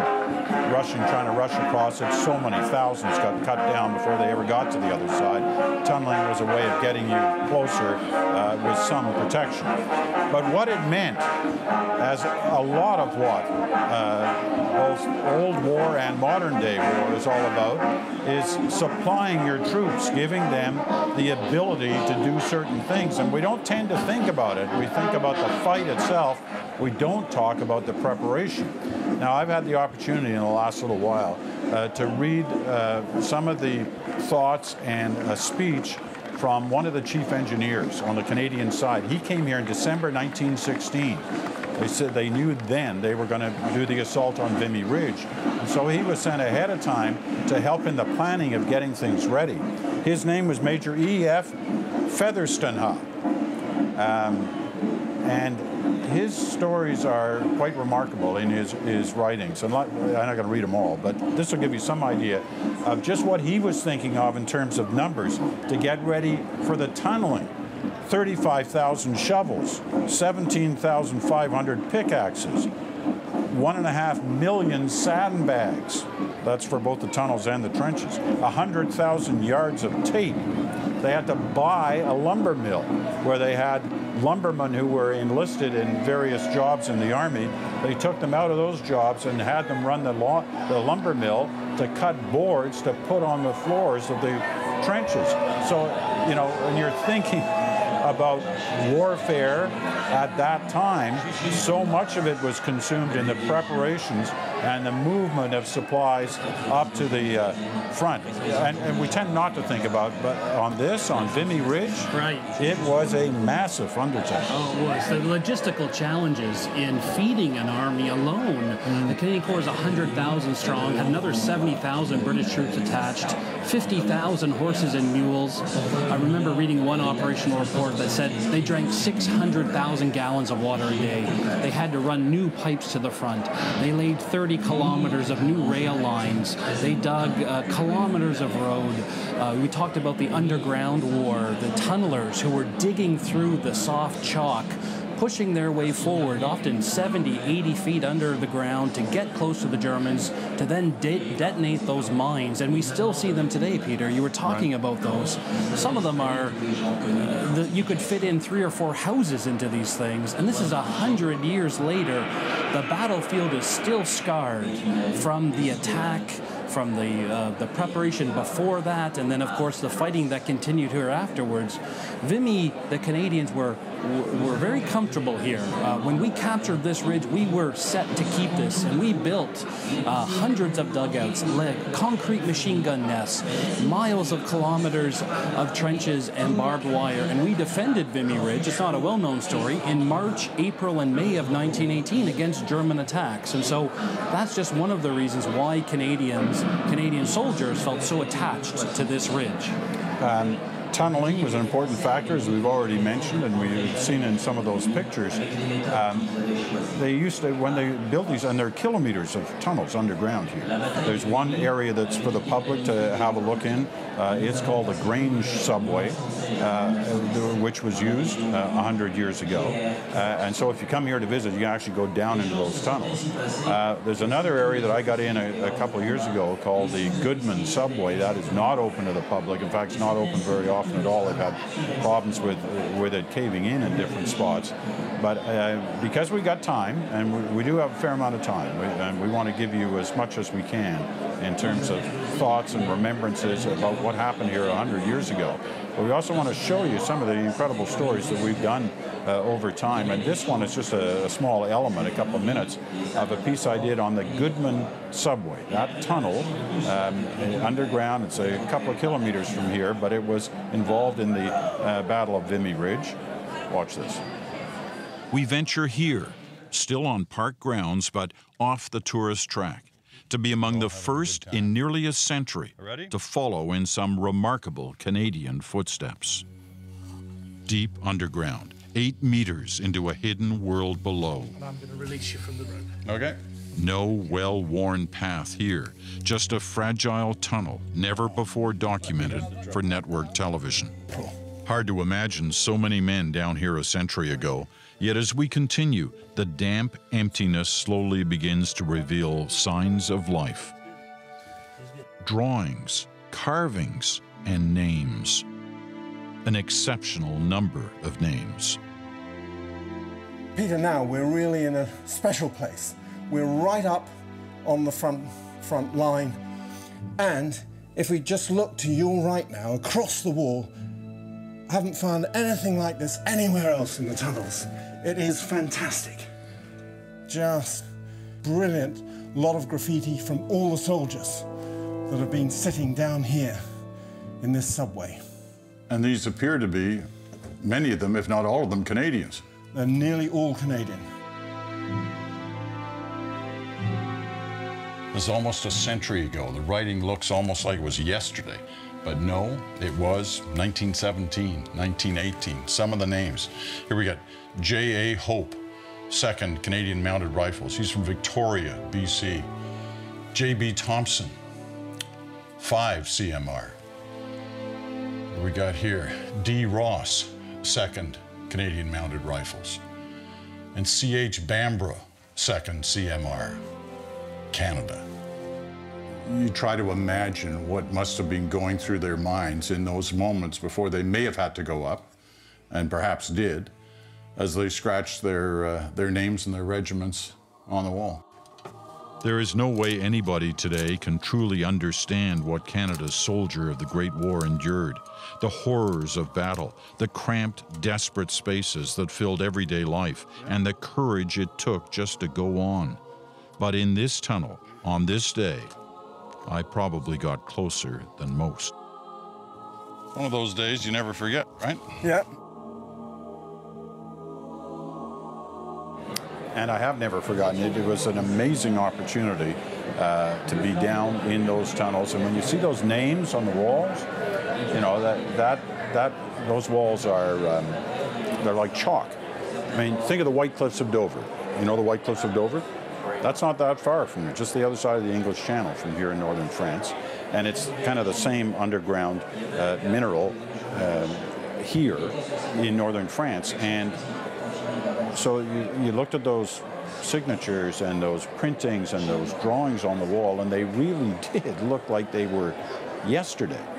But Tim, they document in a way the Canadian story of that time. Because you can search the records to find out what happened to these guys. But when you're down there and you see them for the first time, you have no idea. No. Like, did this guy live the next day? What was he thinking that night that he scribbled his name? It's a powerful testimony, I think, to these Canadians who were there before the battle. Their names, their regimental numbers, we can look them up now. Those records are at the National Archives, and I have spent many nights there, too many, my wife would say, reading through the letters and the diaries, as I know you have, and there's a power in those words. There's a power in the names, and I think of the monument behind us, the 11,285 names. I saw Canadians running their hands over those names. There's something powerful there to see the names of Canadians, and these are English Canadians and French Canadians. There's First Nations, there's New Canadians, there's Russian names, there's Ukrainian names, there's even Assyrian on there that I found. And I think there's something very powerful in that desire and the need to name. Because when we think of the Great War, we think of these massive armies. We think of the 4 Canadian divisions attacking, hundreds of thousands of casualties. But of course, each one was an individual. And to go back to those caves, those guys the nights before the battle, etching their names onto the walls, that was their last testimonial for many of them. And I think we should remember that. Even though they've all passed away, as you've said, even though we have no one left with a tangible link to this war, they remain with us. They remain with us in the letters and the diaries. They remain with us in the works of art at my museum, the Canadian War Museum. They remain with us in the tunnels, and they remain with us on this monument. And I think this very powerful act of remembrance, this very powerful act today of bearing witness to this will resonate for many years. You know, you make a really good point, because when you see the names around the wall, and keep in mind the names that are on the wall of this monument are those whose bodies were never found. They died here, there's no question about that, but there's no idea where their final resting place is. And there were 11,285 of them. I mean, think about that number for a minute. These are those who weren't found. It underlines to you the nature of the kind of battle that was, the brutality of it, the inhumane nature of the way men died in the First World War. But one thing I find, those losses, I can't help but tear up over those, the 11,200. There's another 7,000 on the Menin Gate for those Canadians who died with no known graves on Belgian soil. Almost 20,000. But there is also something inspiring about this monument. The fact that we've reclaimed these names. They were lost. These Canadians were lost to their families, to their country. And this monument, some of the power, I think, and the evocativeness of it is that we have brought those Canadians back. And now there is a resting place for them. And they rest here. And I think those names, along with the 20 sculptured figures that Walter Allward erected here, along with the twin pylons and the massive size of this monument that almost seems un-Canadian. It's so large. We never built anything this large before or since. All of it comes together, I think, to give great power to this idea of Vimy Ridge. And just to re-emphasize one point that you made earlier, is when you read through those names, they do represent every province and territory of this country as it existed at that time. The Newfoundlanders have their own monuments because it was pre-Confederation for them. But you know, there's always been much talk and legitimate talk about the divisions that were caused by conscription, and yet every province is represented. You go down those tunnels, you see the names, they're French-Canadian names, they're English-Canadian names, and all the other diverse aspects of Canada at that time are represented in the writings, in the tunnels, and the engravings on the wall. All right, let's go back down and talk to Tom Murphy again. Tom. Hi there, Peter. Yes, I've got a double take on the events today here at Vimy Ridge, and I do mean double take. Do not adjust your sets. These are identical twins from Toronto, and I think I have their names right. Your first name? Weiju. Weiju, and you're? Weidi. Weidi. I want to first of all get a sense from you as to how you felt. You know, you sat here for a good part of the day watching all of this. What stood out for you? Well, every day in history class for the past years, we've been listening about Vimy Ridge over and over again and about how important it was to Canadians. So when we finally got to be here and experience the music with the marching, and then also hear people recite journal entries during Vimy, the Battle of Vimy, it all brings it home and makes you feel how it probably felt to be there on that day. What stood out for you? I think just how beautiful this whole place is, and I think that one thing that really affected me is just the fact that we're standing where they actually fought. So 100 years ago today, and and all the things that they had to give up for this, and for us to be able to be here. Do you think you understand Vimy Ridge? Do you think you understand World War I better, having been here, seen it, experienced it a little bit? Yeah, I think I do. I think that if I were not to come here today and I was to stay home and just read my history textbook, I don't think it would have meant as much as it does now. And to hear people, like even on the bus, we were talking to a man whose great uncle fought in the Battle of Vimy Ridge. It's everywhere. This whole city is painted with memories of Vimy and of World War I. Do you think that people of your generation, do you think they appreciate the First World War and the Vimy Ridge stories? I think personally, it used to feel really far away, especially since it's all the way overseas in France, and I never really felt the impact of it. But if everyone were to be able to have the opportunity to come here and even see the crates that the bombs created that are still here, I think everyone would have a better understanding of it. It's been a pretty special day, hasn't it? Mm-hmm. I see you have the Canadian flags here. Do you feel more Canadian today? Do you feel different somehow? Yeah, I think that today brought full Canadian pride, and I'm so just proud to be able to be a Canadian. And you? Yeah, I'm proud to call myself a Canadian. One heck of a day. Thank you very much. Thank you. All right, Peter. All right, Tom. Tom had no trouble identifying with identical twins. This is true. Because he is one. Indeed I am. I've messed up a few people in my day, Peter. I may have even messed up you on occasion. Yes, I'm pretty sure I did. We're never quite sure whether it's Tom or Bob on the other end of the line. All right, Tom, thanks very much. We'll get back to Tom. Let's go over to David Common. David. Peter, we've weighed into the crowd here just to look at all of the folks who are here, but Cyril Beck is with us here. Cyril, can I ask you, you've come from Stouffville, Ontario. Yes. I know you're not supposed to ask this, but how old are you? 95. 95. You're 95. Yes. You've come across the Atlantic. Yes. You're here for the 100th anniversary. Yes. What's brought you here? Well, I was born here, although my accent doesn't show it.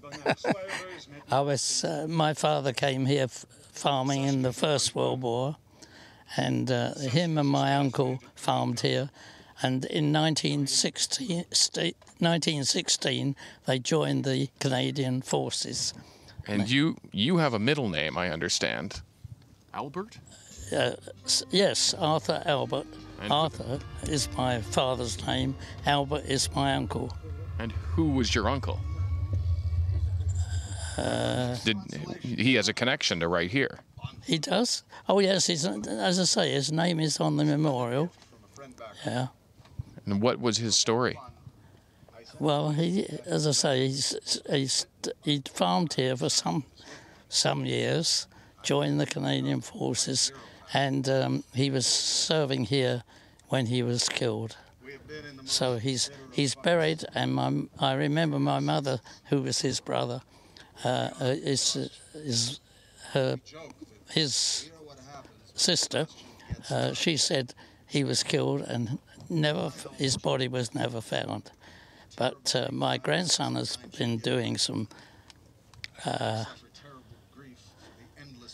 investigation on the internet, and it's possible that he was buried at a place we think possibly near Fresnoy, and then I'm just going to pause you right there, only because his story is like so many others here. You know, the monument, which is there right in front of us, Peter. The names, as we've been talking, 11,500 Canadians there.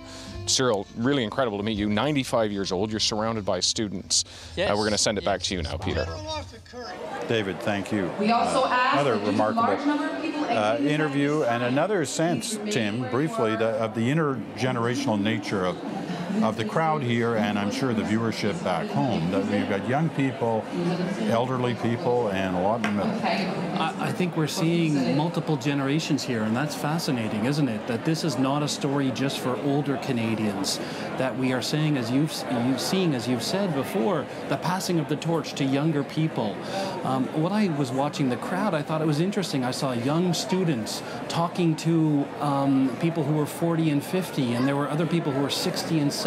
We've just seen this individual who's 95 years old. There's something happening here. There's a gathering of Canadians, as there always has been at Vimy. When we first came here in 1936, so 6,200 pilgrims, and they called themselves pilgrims. They were on a semi-religious mission. And I think the way that we return to Vimy, the way we think of Vimy, is often in those religious terms. We see mixed up in this ideas of nationalism and pride, and I think that's fine too. That's a part of this story. But ultimately, there's something powerful happening here. There's a connection between generations of Canadians, and also a connection between the people here and this place. And this place matters. I've heard it often said that we should build something like Vimy, a Vimy monument in Canada. That might be fine, but there is certainly something about being on the ground, the terrain, which we bled for, and there is a power inherent in the landscape here, along with the monument.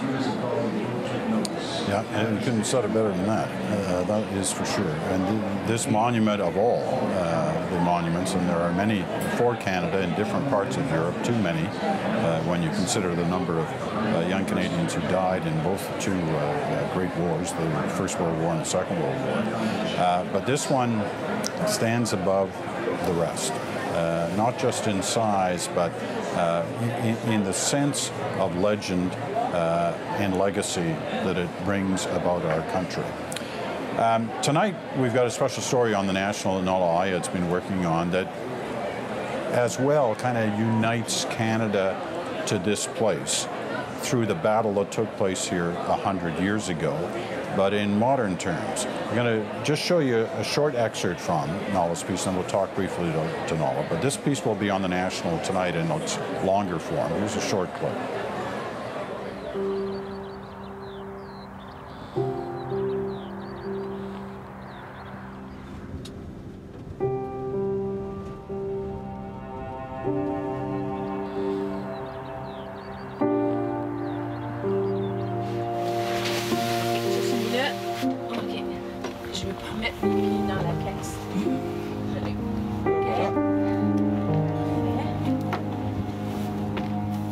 If we forget these people, they will just die a second time. They're already dead here, but if we forget them altogether and we just say, oh, well, you know, let's move on here. These people, yeah, they would just sort of die again, and they just get effaced from history.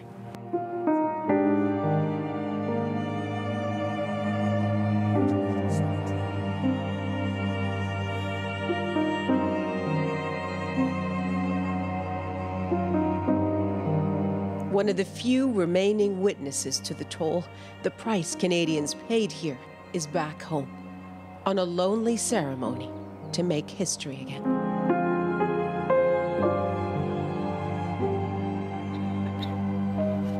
There is one more stop before the cross is put on display.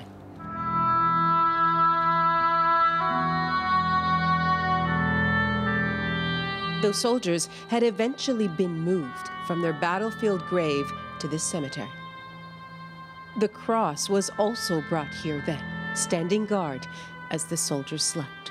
Now, finally reunited, with the men whose names it has carried for 100 years. You know, sometimes I want to think that it's a pure coincidence, but I think like it cannot be just a coincidence. And it's just me. I don't think it's me. It's as if like, I don't know, to me it's like that story is so powerful. It's as if this cross wanted to come back home. That's how I saw it. And now it's home. And now it's home. This is a very special story tonight, the history of that cross, where it started, where it ended up going to, and how it came back. And it's told in the way only Nala Ayed can tell it, which is very powerfully. Nala, give me your thought. I mean, it's hard to, we don't want to preempt the whole story here, but give me your sense about having worked on that story, the story of this cross, because you've been working on it for the last couple of months. It's one of those stories, Peter, that you look back on several years of doing this job and think, I'm going to remember this one, because that cross, just as Joanne said in that last clip, touched everybody that came anywhere near it, whether it was the family members whose names are on that cross etched 100 years ago, or whether it was the Veterans Affairs staff who were involved in getting it from one place to another, or the volunteers here who helped put it into the ground. It's just one of those stories that wherever that cross went, it seemed to touch people. And I really was struck by what the Governor General said, that because there are no surviving Vimy veterans, that it's up to us to remember. And that cross it sort of takes the place of that remembrance. It's a record, it's a living record, a witness, something that was a contemporary, and Joanne called it a comrade to the soldiers who died and those who fought here. And so its presence now in the visitor center, the newly opened visitor center here, will touch a lot of more people, Peter. So that's the role that it will play from now on, is as a witness. And, you know, an incredibly important role, and one that I'm glad we've held this till the end of our number of days of coverage here, because it is very special and it will carry that powerful message through. All right, Nala, thanks very much. You're welcome. My name is Sasha Emery. I'm from Whitehorse, Yukon. Vimy Ridge is a place where a bunch of lives were taken away and where a lot of people sacrificed themselves. It's important because it's one of the first battles that Canada won by itself as a nation. I'll obviously be thinking of my great-great-grandfather, William Joyner, who fought in this battle. Well, Canada, for me, is a place of freedom where a lot of Canadians fought for it and for us and for the future. Time now for another story about one individual in particular. His name's Henry Norwest, and he was a marksman, a sniper, for the Canadian side during the First World War. And it's a great story to tell. And the teller this time is Briar Stewart. Marilyn Buffalo first heard the name Henry Norwest when she was a little girl, as she listened to her grandmother recount stories about her own father. Last thing she remembers is a very handsome man came to bid her goodbye at the residential school, and that was her dad. Back then, Henry Norwest was a Métis father of 3. On his enlistment papers, he described himself as a cowpuncher by trade or ranch hand. He was part of Calgary's 50th Battalion and shone as a sniper. This is the Ross rifle. His rifle is on display at a military museum in Calgary. He had the upbringing, the hunting skills to be able to move with great stealth. Norwest was awarded a military medal for his sniping at Vimy Ridge in 1917, which records said saved a great number of men's lives. He went off to fight in other battles throughout France, but just 3 months before the war ended, Norwest was shot and killed. Inscribed on his grave marker at the time, 115 for his confirmed number of hits. Today, Norwest's legacy is honored as part of an exhibit in Edmonton, yet his story is still relatively unknown. This is the part of the history, our contribution to the world, the British Empire, 100 years ago. Buffalo hopes more Canadians get a chance to learn about her great-grandfather and his contribution as a celebrated Métis marksman. Briar Stewart, CBC News, Edmonton. You're one big family, and there's no fighting amongst you. You all pull together, you play together, you fool around together, which is a thing you miss in civilian life. I've seen the bravest man break down and cry in a barrage. Cry his eyes out just like a kid. And I've shivered up too. In their own words, one of the last of those that we've managed to retrieve from our archives. And when you listen to that fellow talk about his experience, it underlines the story you'll hear from so many veterans in their diaries. Because sometimes we tend to say, you know, they went to fight for king and country. Well, they'll tell you they went to fight for their buddies. That's what they ended up doing. They were fighting for the guy next to them. They were there to help him, knowing that he would help them if they needed help. And you get a sense of the camaraderie from listening to a fellow like that. Tim, it's been another one of these occasions where we've had a chance to sit beside each other and watch history unfold in a new chapter, as you'd say, for your book. So where are we in this story, do you think? Well, as you know, I've written this book, Vimy, The Battle and the Legend, and it's about the history of the Vimy idea, how it unfolds over time. And I had to finish it about 6 months ago, so I didn't really know how it was going to end, and it was ending on the 100th. And I think we've seen today the final chapter here, and it seems to me that this is quite something special. We've seen 25,000 Canadians. I don't think we've ever seen the single movement of this number of Canadians in times of peace. Right. Traveling across the Atlantic, almost 6,000 kilometers, to come to this ridge. And I think that if we were to ask Canadians, as you have done, they are here for many reasons, to pay perhaps homage to a fallen grandfather or great-grandmother who may have served, to be at this event where Canada was forever changed. And all of this has come together, I think, in an epic event. And for a historian who writes about the history of the Vimy idea, it's a great privilege for me to be here and to see this, because I think this is the end of the first 100 years. We will be moving on to the next 100 years, and I don't think we're going to forget about Vimy. I'm a historian. I'm more comfortable looking backwards than forwards. Right. But I do think that this is a symbol that matters to Canadians. This is something that we have accepted over multiple generations, not always to the full prominence of what it is today. It has gone through cycles, and I talk about that in my book. But I think that Vimy has always been there in the Canadian consciousness, and it's always been there partially because of the monument behind us. Right. Even when Canadians didn't need Vimy in the 50s and 60s, we didn't pay much attention to Vimy. The monument was there to anchor the idea of Vimy, and I think we see that today. This monument anchoring this idea, a place where we project a lot of hopes and dreams, I think. We heard that in the speeches today, that this is a place where we can feel Canadian, where we can go forward. And I am very thankful to have been here, because I do think that this is a historic event in itself that Canadians will talk about for many decades. You know, I've talked to you about this before. I've talked to our old friend and mentor to some degree, Jack Granatstein, about this before. This sense of, is there a point at which we stop remembering? And we thought it was going to be a challenge once, you know, we've talked about it after Normandy and after VE Day and other significant markers, that when all the veterans are gone, that might be a time at which we'd stop. Yeah. Remembering and having moments like this, but this proves quite the opposite. I think it does. I think, as you said, we've seen the metaphorical John McCrae torch being passed from one generation to another. Canadians have said this is important, and I think we just see that behind us. It's been quite remarkable. All right.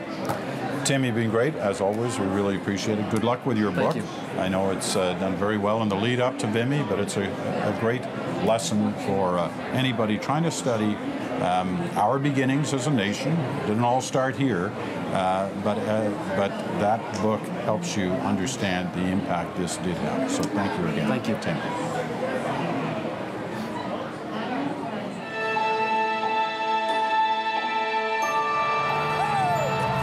From Vimy on, we were invincible. Nothing could stop us. I was wounded and I went back, and there was a great crowd of people. All of a sudden, one says this, The Canadians have taken Vimy. Nobody did it before. And what a cheer went up. They threw chocolate fires, they threw flowers. In fact, I broke down and cried. We achieved something that nobody had done before. I think myself that was where Canada was born.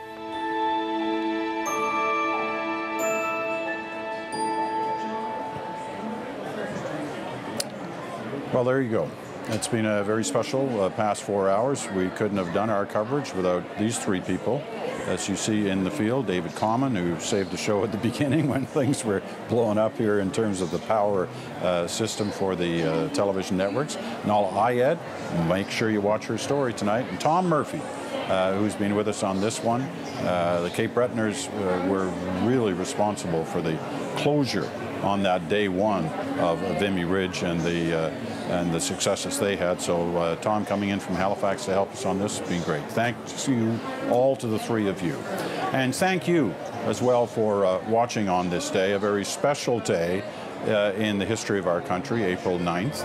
This being the 100th anniversary, even more special than most April 9ths. We hope we've encouraged you to learn more, to think more about what happened on that day and what, in fact, it had to do with the nature of our country and the legacy that it left behind, both good and bad and sorrowful, something we should never forget. So, thank you for watching. Lots more coverage throughout the day on News Network and, of course, later tonight on the National. We leave you with some of the highlights of this day.